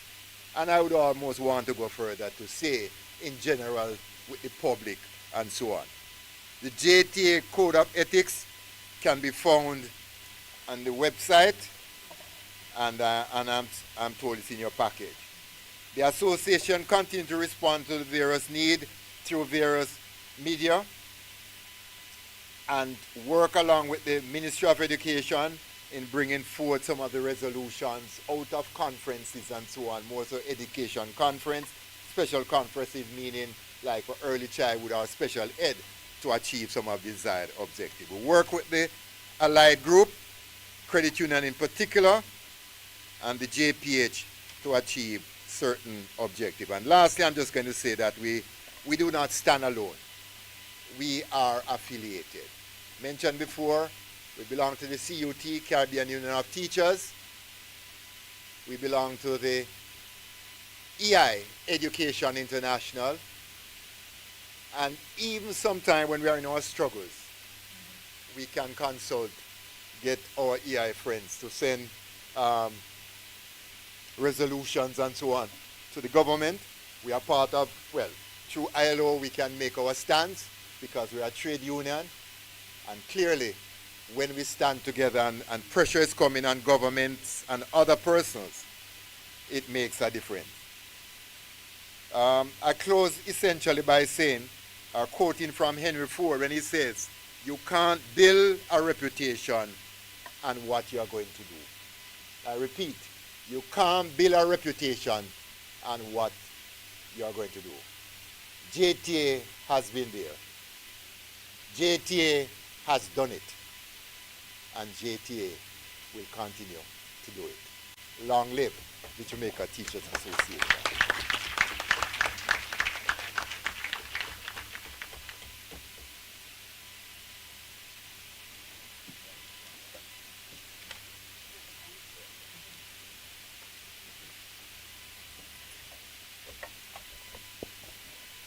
Mr. Byron Farquharson, educator extraordinaire. You've heard from his bio how he has served for over 40 years in education, all the way from a classroom teacher through to leading this noble organization. It is with great pleasure that I welcome Javari Larman from the GC Foster College to extend gratitude to Mr. Farquharson. Help me welcome Mr. Larman.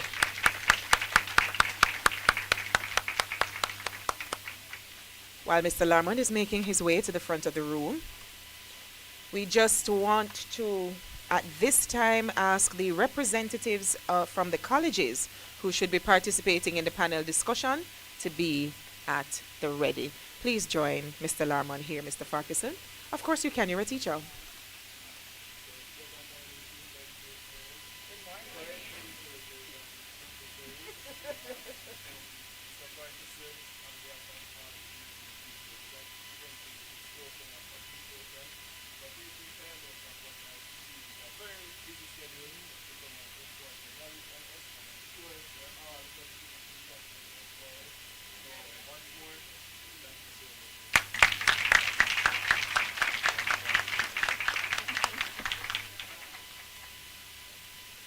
All right, so while we're doing our photo ops, I'm sure I invited you earlier to write down any particular skill area that you'd be interested in learning, right? All right, so what were some of the skill areas that you had? Cosmetology, tyking, cake baking, plumbing, we had tiling, hairdressing, beauty therapy, fall under cosmetology. Anyone else? Okay, there is one principal in my region who, since becoming principal of that particular institution, has 7 Heart Level 2 certificates and is now pursuing 2 Heart Level 3 certificates.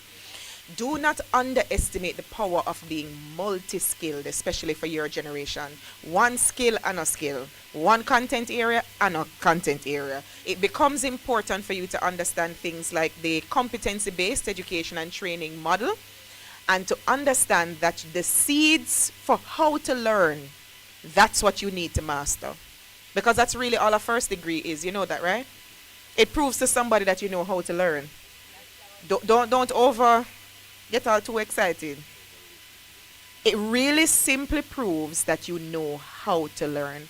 The higher up you go in your profession, you're going to know how to direct those things into specific areas. And the higher up you go, the content becomes deeper but narrower. Making sense?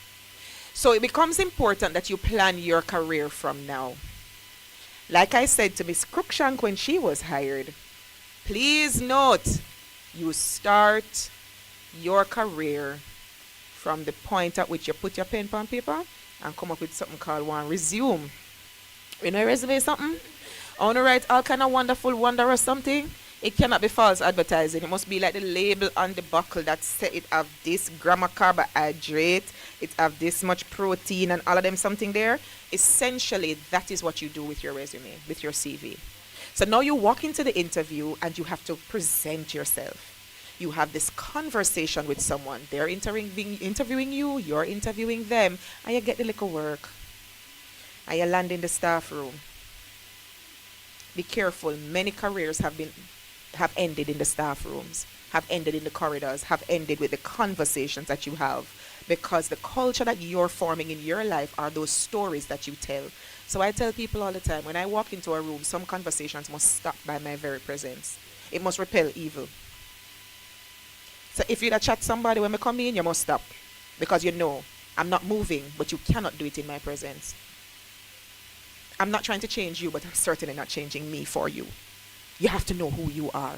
So please empower to leave college knowing who you are. You must know your values, because if you go to a school and the values don't align, don't take the work. If you go to a place and the values align, you'll find that you can grow. So as we go into this next session where we're going to be having this panel discussion, I want you to start challenging your why. Why are you in teaching? Why are you having this conversation? Why do you walk the way you do? Why do you talk the way you do? Why do you write this way? Why do you walk this way, talk this way? Because you're a brand. So if you're a Lasco and you say make living affordable, it's all right. You appeal to a certain crowd. If you say quality, you appeal to a certain crowd. But you must know the tagline of your career, and you must do that from day one. So we invite you to listen keenly to the next session. Actively participate, and remember, by the end of today, I'll be starting to ask people, what is your why? What is your tagline? If you're a product on the market and there are 30,000 teachers, what is your tagline and what makes you different? On that note, are we ready for the next session? We're ready? Well, geared up? Awesome. So now I'm going to invite the members of the head table to move down as we make way for representatives from our colleges to participate in the panel discussion. To guide us through is another extraordinary educator who started with, have you ever seen this face before? Saw it where? Arden High School, in media. Many great educators. People underestimate us because we're not just one thing. Great teachers aren't just one thing. We're not just teachers. We're multi-talented, multi-dimensional in our thinking. It's my midday. So I'm right where I need to be. And I would like to, at this time, acknowledge my colleague, president of the Montego Bay Community College, educator, media personality, marketing specialist, and of course, motivator, Mr. Darian Henry.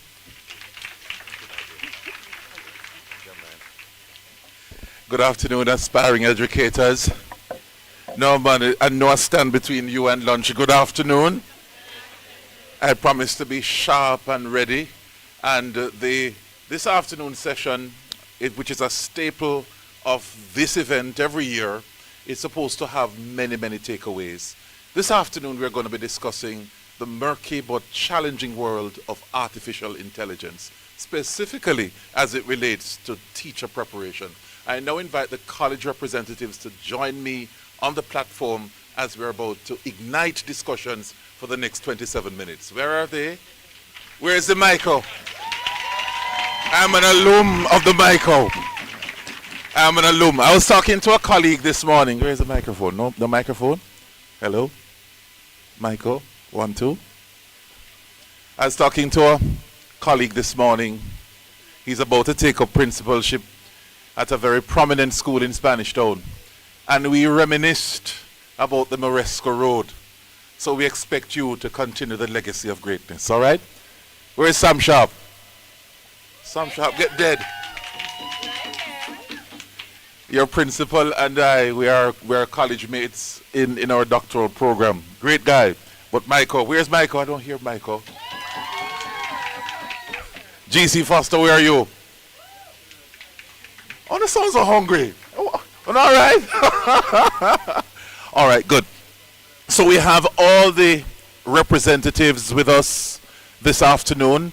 As I mentioned before, the discussions will center around necessarily artificial intelligence and the world of teacher preparation. I'm going to get straight into the questioning, but before I do that, I want them to introduce themselves quickly and just explain in 30 seconds what AI means to them in teacher preparation. I start with the micro representative.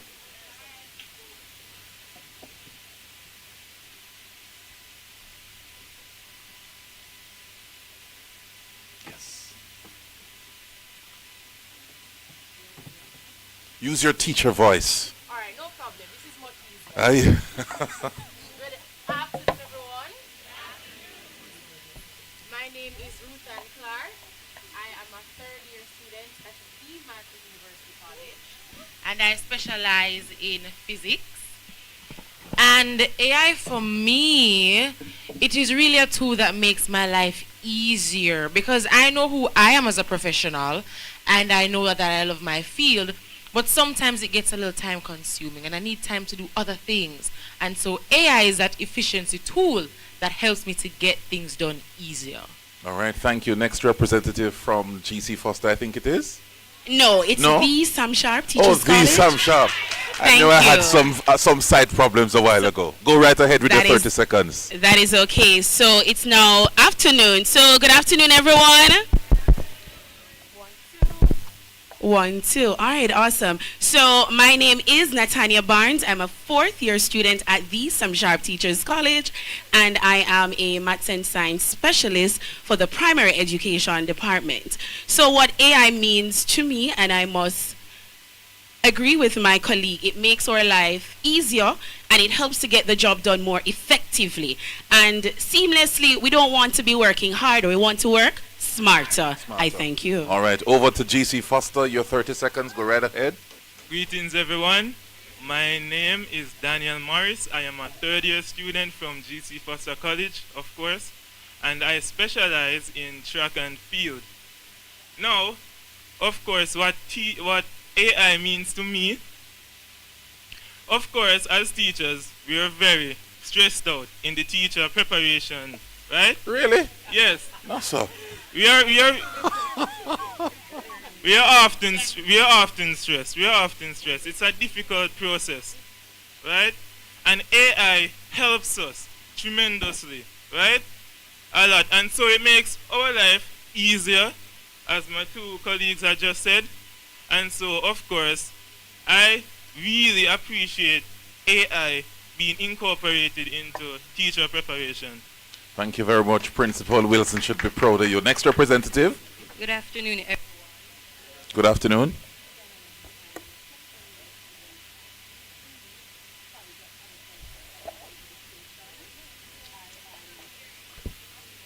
Teacher voice, we need you. Dr. Deslandes wants to hear you. Yes. Use your teacher voice. Let's continue. Use your teacher voice for now.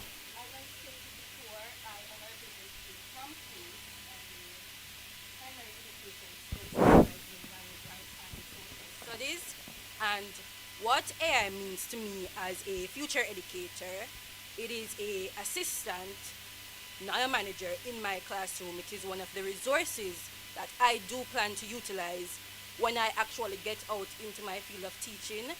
And I think that the apparatus or the system that is AI is a great guide in your lessons and a great system that makes it easier. It makes your life easier. All right. Sam Sharp, does it make your life easier? Your 30 seconds starting now.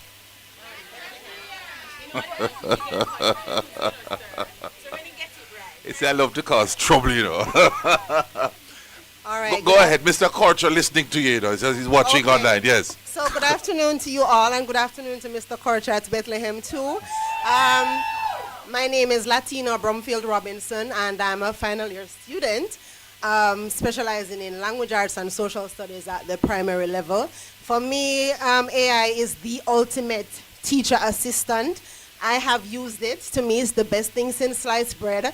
It has reduced my lesson planning hours, and I'm currently working, and I use it every day. It reduces my time on the weekends that I spend creating lesson plans, and I get more time with my family, and I think all teachers would definitely want to have more time with their family and more personal time, so ChatGPT is the best thing since sliced bread. I'm gonna make sure that ChatGPT gets a seat somewhere here. We need to have a discussion. Next representative, your 30 seconds begins now.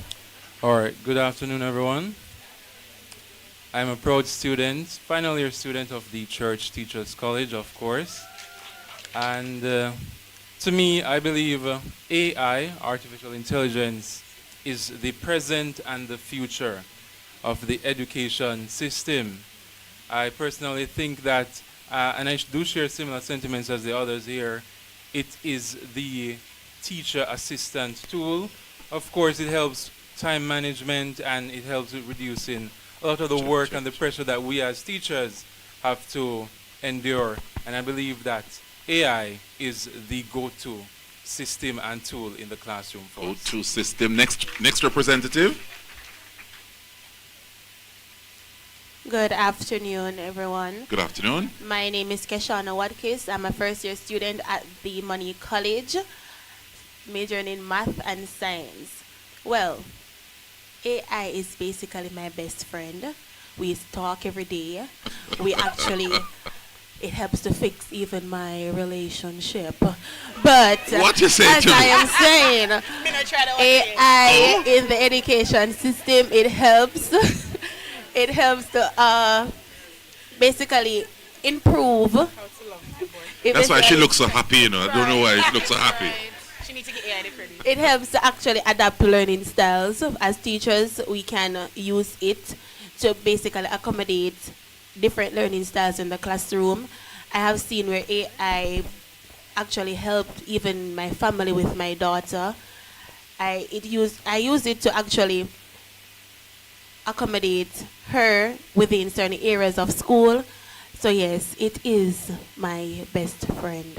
You know, there are applications now that can tell whether or not your assignments are actually generated by artificial intelligence. We'll get to that in a short moment. Well, we have two other representatives, and then we get into the questioning. Go right ahead. Here you are.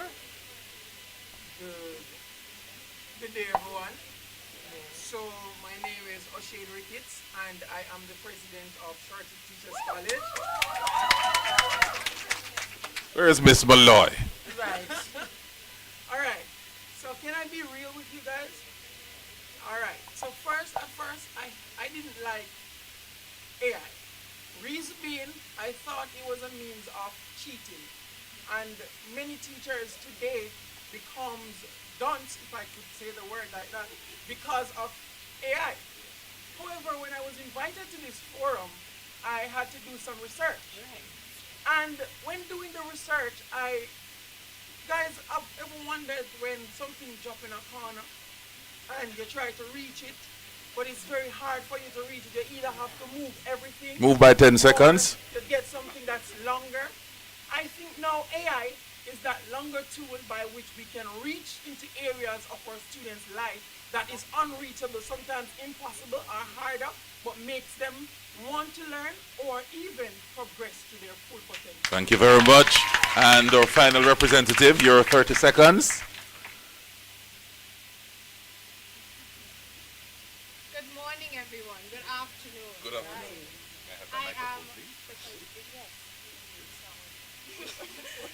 I am Asanya Headlam. I am the current president at the St. Joseph Teachers College. I am a third-year double major math student.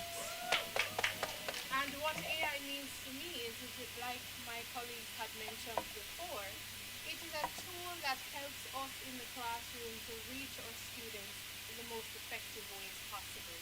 Thank you. Thank you. So let's get into the discussions right away. And this part of the discussion is really centered around what are the skill sets required for emerging teachers. AI is making breakneck interventions in our lives in all dimensions. The education landscape, panelists, is expected to look vastly different in the next 3 to 5 years. So let me ask you very quickly, what specific skill sets and knowledge should teacher preparation programs include to prepare you educators, for effective integration of AI in the classroom? I begin with the Michael. Always a good place to start at the Michael. All right, some of the skills that you need, I'll start with one. First of all, your basic digital literacy. Now, for those of us who are only, not us, for those persons who may be only versed with Google, you need to come better than that. Because your students can use Google. And so you have to be competent in other areas to be able to use those tools. And so I know we did a course for the third year's Introduction to Assessment in Education, and you learn about alternative assessments using technology in order to have a more diverse classroom, to ensure that we're not just giving students multiple choice tests, but they're able to master content and present it in a way using the integration of technology. It makes it more understandable, and it encourages them to interact with it a little bit better. Can AI replace, next representative, can AI replace the teacher? All right, thank you again for that question. So, no, AI is not to replace our teachers or humans on a whole. It is just to help the work, as I mentioned earlier, for us to work smarter and not harder, making the workload that we're doing, it's still efficient because the AI is going to simplify the work to assist in making the workload, you know, easier for us, but it's not replacing us human, because we need the tool, and we need to be present in the classroom to guide our students as they adjust to this adaptability, and to ensure that the lesson or whatever we're doing with our students, they are learning. So it's not replacing our humans. So the next representative, if it's not geared to replace, or it can't replace, how then can AI be used to stimulate classroom-based activities? All right, you can use AI to implement things into your lesson plans. For example, PowerPoints. You have some AI nowadays that can create PowerPoints for you, and creativity as well. The creativity can be implemented into the PowerPoint. So you know that when you're teaching to a diverse set of students. These students have multiple intelligences, different needs, and so that PowerPoint will be created it will be created for all of the different students, right? And not only PowerPoints, but tests as well. You can create tests depending on the criterias and objectives and those things. And yes, that's my answer. Great. Do you agree? Do you agree with him, and why? I agree that AI can be implemented in many different ways in your classroom to assist your students' multiple learning styles. I think that one of the biggest misconceptions when it comes to AI is that we believe that it's just ChatGPT. We only limit AI to that only, but AI is so much more. We have text to speech or speech to text, which can assist students with disabilities. So if you have disabilities, mobile disabilities, you can utilize that. They can utilize that to type or to get their documents completed, as well as text editors, Grammarly and editor. It's such a important tool that can assist students, especially, I know for me, especially through Grammarly, I learned a lot more about punctuation. I learned where to put my commas. I learned when to use semicolons, because God knows I did not know how to do that. Honesty, AI, Honesty is the best policy, though. not only helped, AI has helped me in such a way, and I know that for the students in my classroom, I believe it will be a great assistance for them. She touched on a very important point. That's clapper. Very important point that AI is not synonymous with ChatGPT. Right. In fact, Science.com indicated just 2 weeks ago that there are 900 different AI types currently. But let me switch gears a little bit and go back and center my next question around the whole notion of ethics. What ethical considerations must be addressed in implementing AI in the classroom? All right, so ethical consideration is very important, because as teachers coming out, of course, you'd want to know that we're getting good content, we're giving assignments that we actually worked hard on doing. However, in using AI to construct lesson plan, give you activities, do differentiated learning, that's a good part of AI. But in terms of assisted cheating is very common these days, and students are presenting ChatGPT or AI-generated assignments to their lecturers, but the colleges now have implemented, for example, Turnitin. I sent in an assignment yesterday or last week. You sorry. get catch. No, I didn't. Oh, The plagiarism rate was rather low because I had to do a lot of summarizing. So I actually did an assignment that I garnered a lot of information for because I did it myself. So people would say that the teachers are chat GPT or AI teachers. They don't know anything. But the colleges have implemented their strategy as to how to ensure that they're not getting assignments that are AI generated. Let me ask the next representative. Are these policy positions fair to allow new age teachers like yourselves to properly and effectively integrate AI in your training?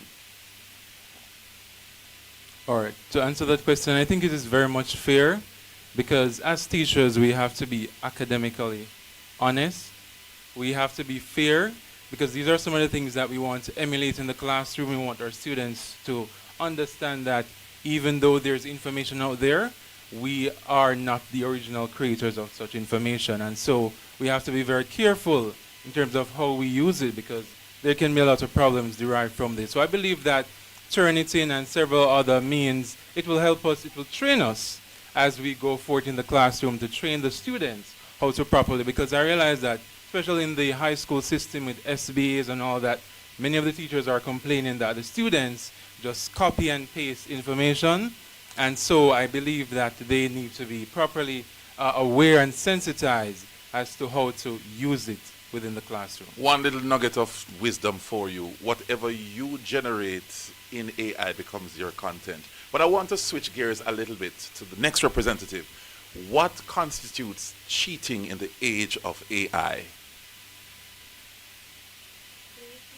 What constitutes that counseling that you went through, you need to snap out of it now. What constitutes cheating? The notion has been made that ChatGPT is the best since sliced bread is the best. It should get a seat somewhere here. But what really constitutes cheating in the age of AI? Well,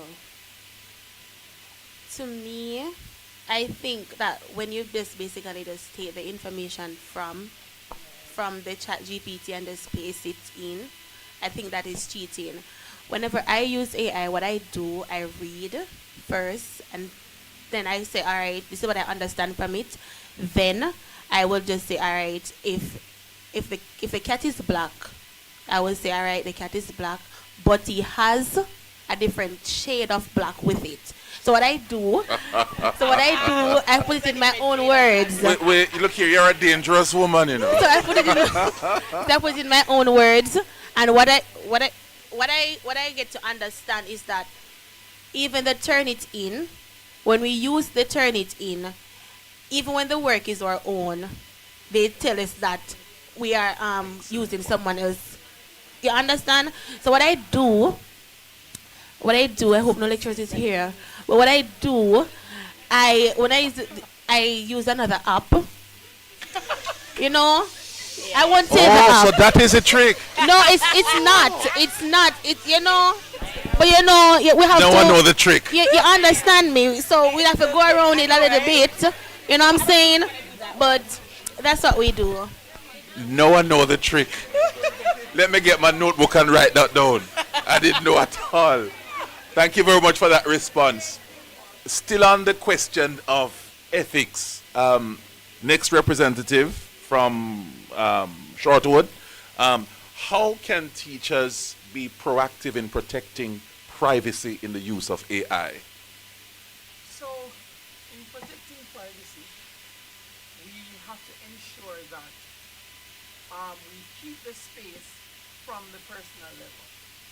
In the sense that we do not put our personal stuff out there for it to impede us. My friend just impede us. But so protecting privacy, especially even the work of others, as he rightly said, that when you put things into AI, it becomes your work. However, though it's your work, it's not your brain generated because you didn't search for that work. It came to you in less than seconds. Now it's for you now to change that work to let it become your personal work by doing your altering. All right, so fixing it to protect yourself. All right. It's a very, very good point that he made, and I intimated that it earlier, that you are driving the work of the algorithm that are behind these applications. And by the way, again, ChatGPT is not synonymous with AI or AI related. There are many, many of them. Apple, just this week, they announced that they are stopping work on their Apple Car to focus on their newest generative AI.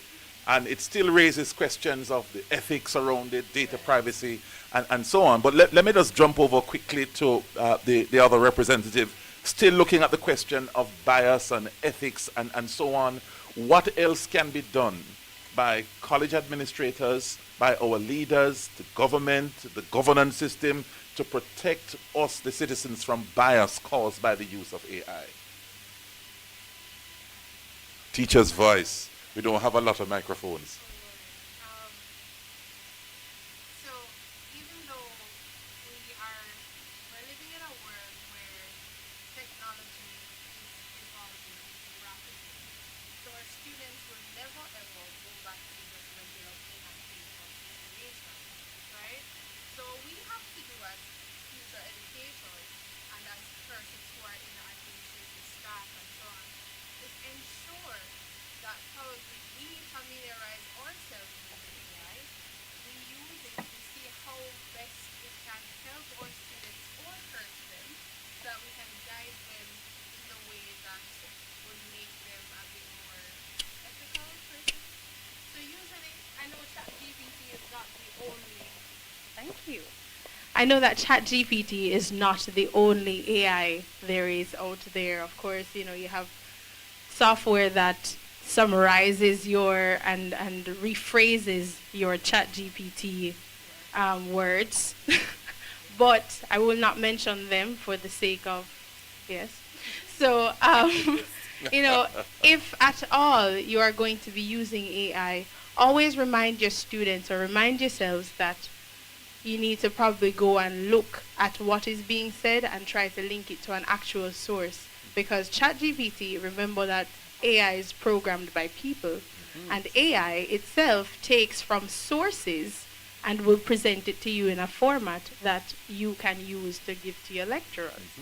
However, the administration, I think, Turnitin is fine, but teaching, having some kind of AI seminars for your students to help them to maneuver the AI properly would work best. So my next question, great point. Please put your hands together. It's a brilliant point, because my next question is, how can AI be used in professional development for teachers? Because the truth is, it's here to stay. It's not going anywhere.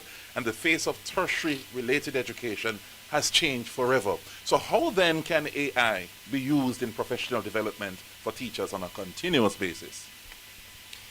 All right, as it relates to professional development, I think we honestly had the ideal introduction to AI. And I will say it like this, because most of our classroom experience growing up, we didn't necessarily have laptops and tablets in our formative years.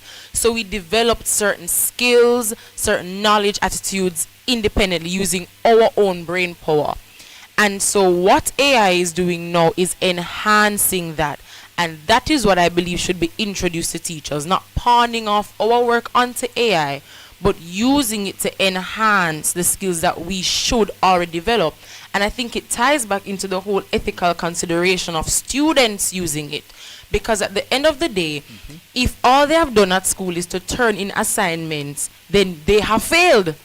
It's not about using Chatty, as we love to call her, but it's not just about using Chatty and other AI to complete assignments. It is for you to develop knowledge, skills, and attitudes. And that is how it needs to be introduced to teachers as well. How can I use this tool to ensure that this demographic of my students is learning, this demographic is learning, they don't feel excluded, they feel as if they're catching on even though they're not the swiftest. That is how it will benefit teachers, not to pawn off the work, but to use it to enhance how we reach our students. Do you agree? Good point, good point. Do you agree? And tell me why you agree with her. All right, yes, I do agree, because with AI, we're wanting to for the teachers for it to be integrated in the teaching and learning process. So for the teachers, we want to ensure that we're still creating these lessons, but we want them to integrate. So she's emphasizing to the enhancement of the different learning style, ensuring that she's reaching her different students, the learning style, their needs. So we're now wanting to integrate it with our lessons to ensure that these different platforms that we're using is suitable for the classroom or the students' specific learning needs. Okay, thank you very much. I know I'm running up on time. I'm standing between you and lunch. But I must ask a question, my friend from GC Foster. How can teacher preparation programs truly embrace AI in the actual preparation process? Should there be a special course that is now integrated into the teacher preparation program? You tell me. Alright. Of course, I won't say that point because I would be stealing his point. But of course. That would be cheating. You can quote me though, you know. You can quote me and cite me. Citation. What you can Henry do, 2024. Alright. What we can do is, you have seminars for several things. You can implement a seminar for integrating the use of AI in teacher preparation. Seminars usually gain the attention of many people in relation to what they're doing. So if you have a teacher seminar, then teachers naturally will come, and that seminar will definitely be about AI integration. That will help a lot if you would have it frequently as well. So not just once per year, but you'll have it several times, perhaps once per month straight through. In addition to this, you'll also implement it as a course. What's your name, sir, again? Henry. Henry 2024 states, according to Henry 2024, you can implement a course in college for in teachers colleges. You can implement a course in which you will learn how to utilize AI, the different spectrums of AI, because there's a lot of spectrums, in order to efficiently execute your lessons. Great point. Please clap him. Great point. I know I'm standing between you and lunch because I'm hungry too, I tell you. But let me ask you, your expectations of principals as well, because you're not going to be living in the teachers' colleges all the days of your life, hallelujah. You're going to be integrating yourself into the system. What are your expectations of principals insofar as sensitizing their own school and preparing you to come in to integrate AI in teaching? Well, to put my friend here, right next to me. What's your name, sir? Morris 24. 24 states that seminars can be held for teachers. Teachers we're always learning. Even when we go out into our fields and we're in the classroom, we're always learning, we're always developing new skills. And so there are always workshops to provide these teachers with insights on how they can deal with these issues that are arising. Because as we know, AI is something that is going to stay and it's going to develop, and more things are going to come into play in education. And so, as principals should be prepared to guide their teachers into this new age of AI, to show them how they can use the different AIs to enhance their lessons and to be an assistant. As teachers, we should be a jack of all trades. We should know how to utilize all different types of resources in our lessons, and so I think it's important for principals to provide different things and different seminars for teachers to learn more about AI. Thank you very much. Thank you. Please put your hands together for her. I'm going to allow one or two questions from the audience. I don't know if you have any questions that you'd want to pose. Go right ahead. Only two I can, and then we wrap up. Go right ahead, sir.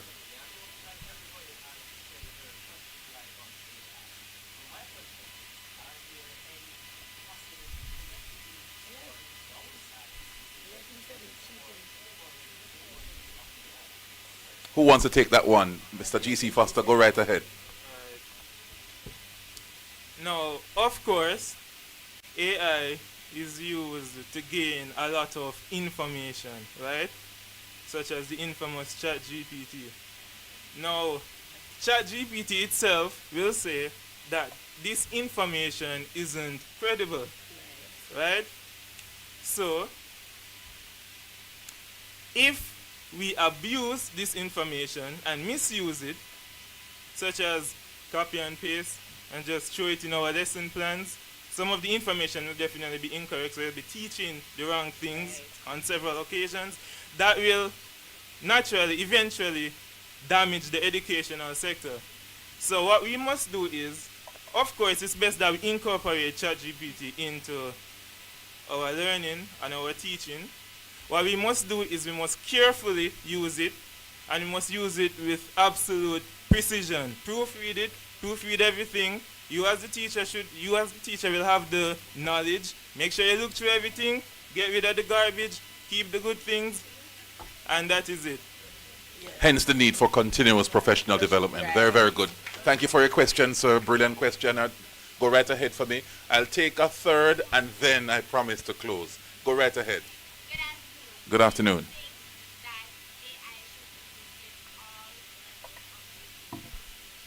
Should AI be used in all levels of education? Shortwood, you want to take that one? All right. So, to be honest, yes, I think so. Because I am a primary math and science teacher. And if I tell you some things that my students say to me at grade 6, you'd wonder.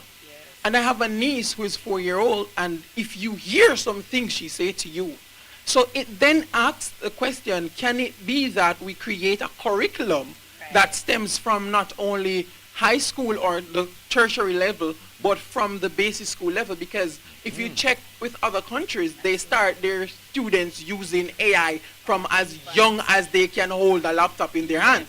So why not develop a curriculum for all level that is able to help them to discover themselves? Because AI helps to discover themselves. It's an excellent point. Excellent point. And I'll take, clap him, man, clap him. And I'll take the final question, and then we have the final 20 seconds from each of the candidates. I'm calling the candidates like our president. From each of the aspiring teachers. You're all presidents. Awesome, awesome. Go right ahead with your question. Good afternoon, everyone. My question is, yes, we are in the technology age, and we still want to encourage our students to use their brains to critically think. So how do, even though AI is a thing and will be here, how do we encourage our students to still think and use AI, but make sure that they are using, just in case we may have another pandemic or something that AI maybe go away, they can still think on their own. How do we do that? AI go away. Not sure about that, but who wants to take that question? Anybody? Go right ahead. All right, so as it relates to AI and the students using AI, yesterday a student wrote something. He was supposed to do a paragraph, and his first introductory paragraph, it was perfect. And I said to him, I know you did not do this. So as teachers, we know the potential of our students. So when they present certain work to you, you will definitely know that this student cannot present this work to you, so you're going to encourage them. Listen to me. Please do your work. Please do not present internet information, because the teachers are going to know. So let me know.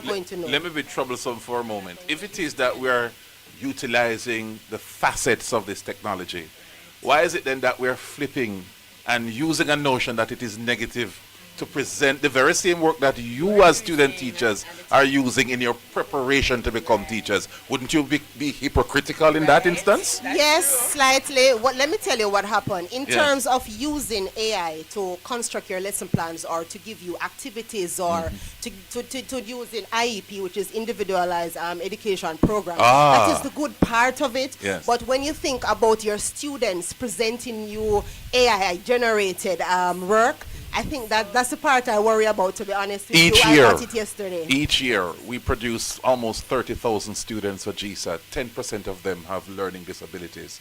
How can we use AI to help these students? How can? Okay, so with AI, I have a few students with challenges.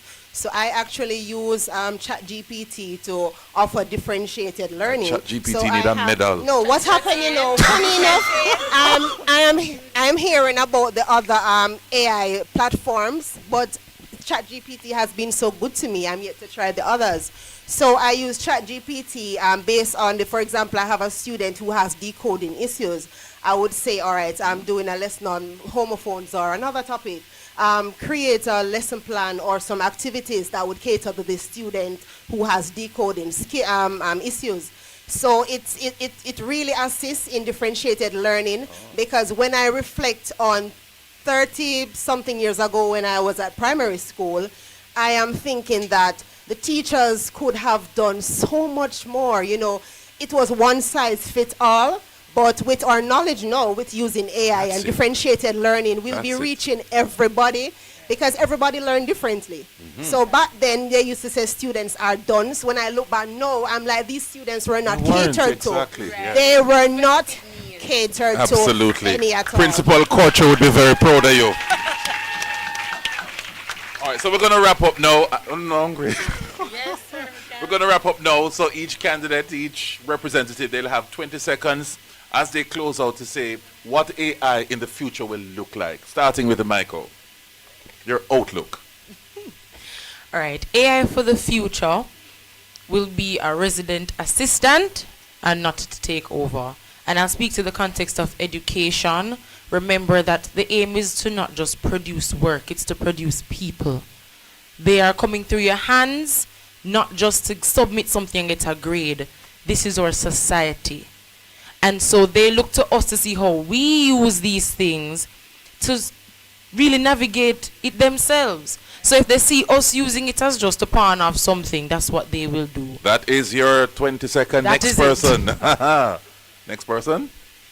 All right, and to add to what my colleague said earlier, is that AI is going to be there, as she said, as the assistant. So we're using it here as teacher. We already have the information here. So it's just to help us to pave the way, make the work easier, and to create a better learning environment for our students for the future. Next person, 20 seconds. You're up. Of course, these AI companies want to earn a lot of money. That's right. So they are going to continue advancing AI to the point that it reaches a stage where it costs very expensive and it does a lot of big things. Like perhaps a watch, look on the watch, say hello, blah, blah, blah, and blah, blah, blah, blah, blah will appear up, come up instantly, quickly, and it'll say something to you. Or perhaps even a ring. So for us teachers, I know my time is soon up, for us educators, more than likely in the educational sector, there will be regulations, so that we don't overuse it, so that we can keep the teaching ethical considerations. And no blah, blah, blah. Next person, 20 seconds. I think when the conversation of AI is brought up in a lot of cases, it's that AI is taking over and it's always in a negative light. What we need to know is that AI has been around for many years. Different variations of AI has been around for many years. Even our search engine, social media in general, is an AI platform which provides us with advertisements based on our searches. So I think that the thing for us as educators going out into the field is to not be afraid of AI because it has been here with us for many years, and so we should just use it as our assistant and not our manager in our classroom. Thank you very much. Miss Bethlehem, you know about the application called Otter? It's a transcribing software. Anybody knows it? Otter, O-T-T-E-R. Yes, they just released their own AI technology just a while ago. Yeah, just a while ago. Yeah, so that's the world that we're living in. Your 20 seconds. Okay, I'm going to be very short. So AI has the potential to revolutionize our educational field. I think things are going to get better where AI is concerned, especially with teacher delivery. So that is where I see AI going. Thank you very much. Next 20 seconds now. I believe AI personally is the ultimate empowerment tool, not only for the education sector, but for the entire sectors that we have. And I want to personally implore the government and the policymakers to use AI as an empowerment tool to foster better and more inclusive classrooms. We want to foster personalized experiences with the students, the various learning styles, diversifications, and all of that. So I think that AI for the future is the way to go. Thank you very much. Will you need counseling after today's session, young lady? Your 20 seconds, right away.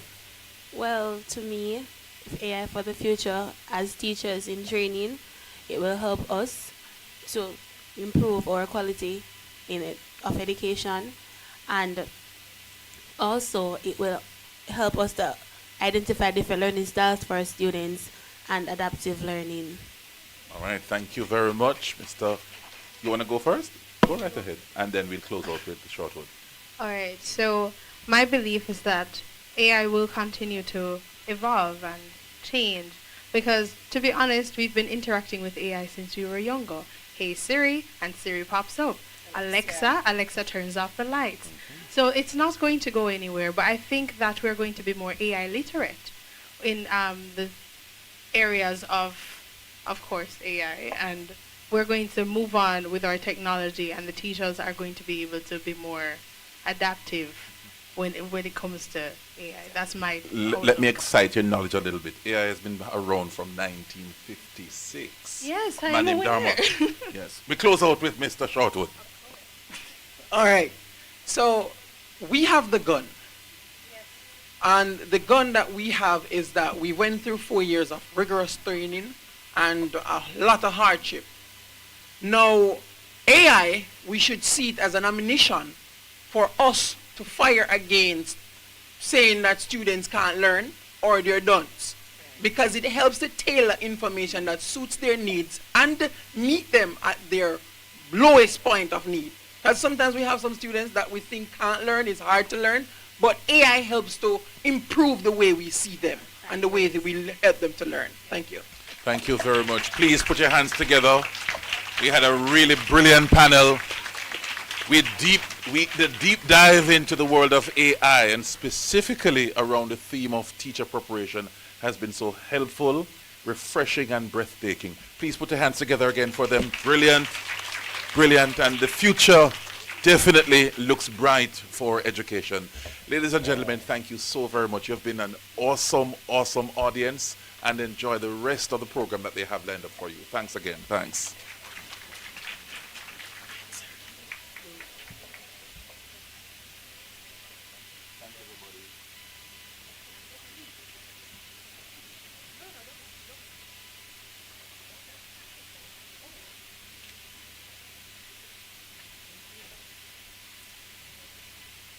Okay, it is. We like to give out gifts here at the JTA. So I'm going to ask my colleague, Jermaine Williams, to assist me in presenting to our panelists a little token to show just how much we appreciate you stepping up to the fore. Do you know that there are some persons who would rather face any other fear that you can possibly think of than public speaking, right? You know that there are some persons who will literally almost pass out, heart palpitations, you feel like you're going to bite off a piece of their tongue. And to see these young people step up to the fore, we didn't give them the questions before, share their thoughts so confidently, it makes me really, really proud to be a Jamaican educator. Wonderful. So we're going to ask you individually to join us down at the front for our photo opportunities so that we can present you with a few tokens. So the gentlemen, we're going to be presenting you with the tokens first. So please, let's join Mr. Williams.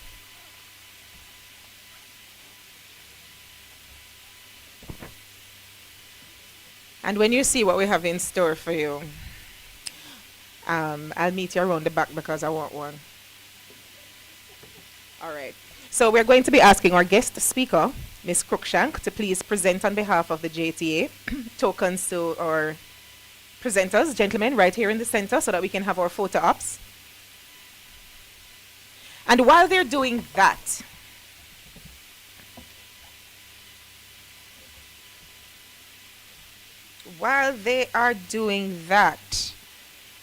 Can someone tell me how many teacher training institutions we have in Jamaica? I hear 17. Yes, your hand was raised to the back. 9, 16, 10, 8. I didn't say teachers' colleges, teacher training institutions, but you are onto some things. I don't mind clarifying. Which session did we just do a while ago? When I can Google it, if I don't need to Google it. I hear 17. I hear 16. I hear 10. I hear 16. It's definitely not 5. It's definitely not 8. It's definitely not 9. It's higher than 10. I hear 16. I hear 12. Everybody's, someone just are going to know. When you come in like you put them in the class, you know, 11, 12, 13, 14, 15, 16, we just go. All right, for those persons who say 16. I hear 12. No, it's not 12. It's actually more than 12. I hear 16. All right, sir. Since you are so confident, could you stand and tell me?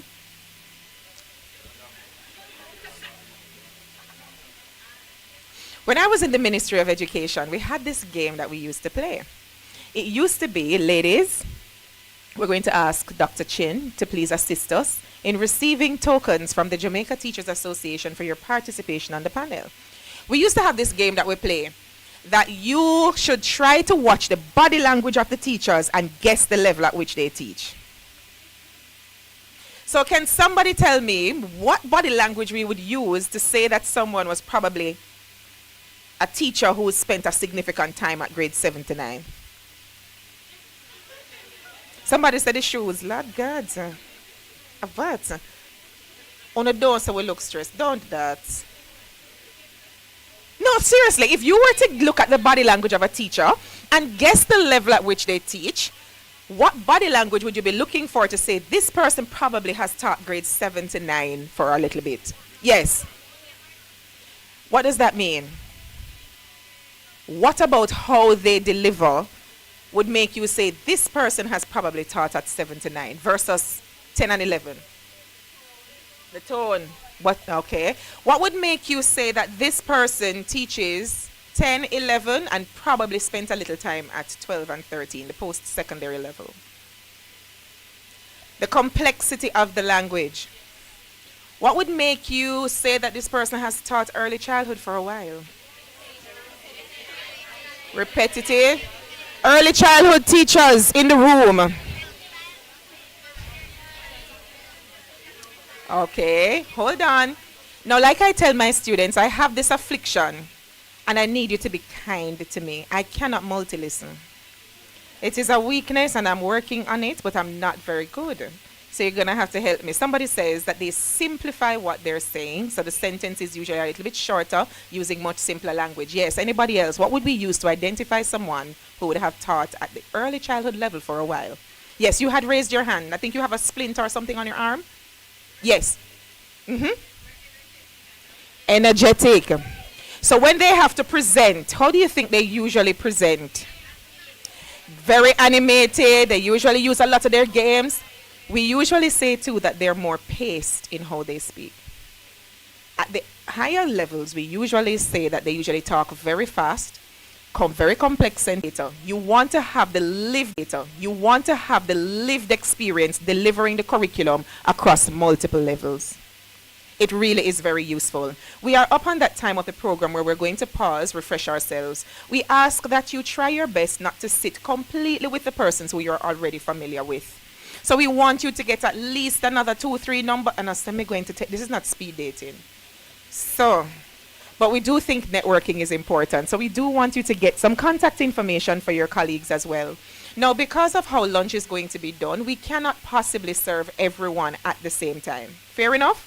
It's going to take us at least a few seconds for persons to make their choice and for us to hand them their meal. We're going to be able to seat most persons on the upstairs. So while you're being patient and you are quickly, decisively collecting your meal, we ask that if it is that you see that most of the seats are full, just signal to one of us and we'll escort you to an alternative place to eat. Fair enough? Again, restrooms are on every floor, so if you go to a particular floor and that restroom is full, please do not hesitate to go to another floor and utilize our restroom facilities. Now, we want to thank so much the persons who have been with us on YouTube. The JTA.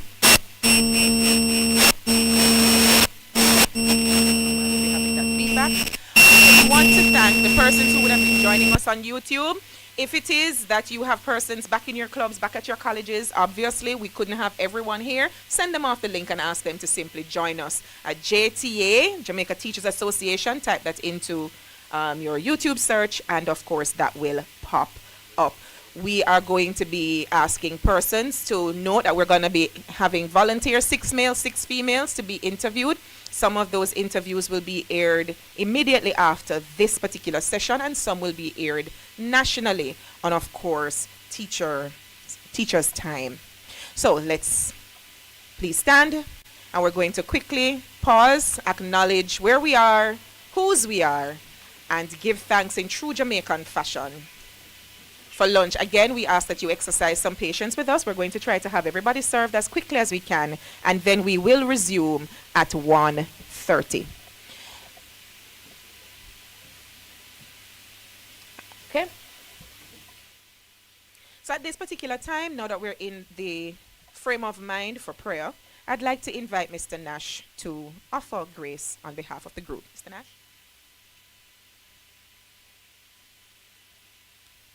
Let us bow our heads. Gracious God, we thank you for your grace and your mercy. We thank you that you have brought us here for this function. And at this point, God, we're going to be refreshing ourselves that we can continue to listen and to learn. Because you are the one who has given life.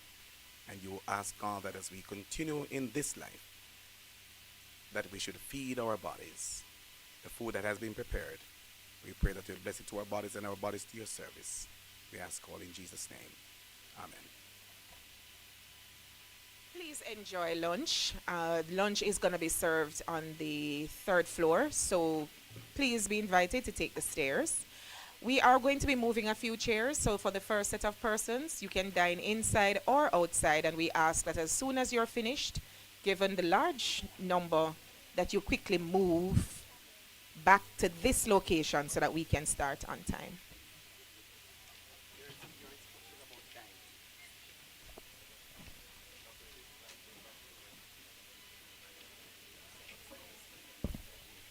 Just a reminder, no food is permitted in this particular location. So again,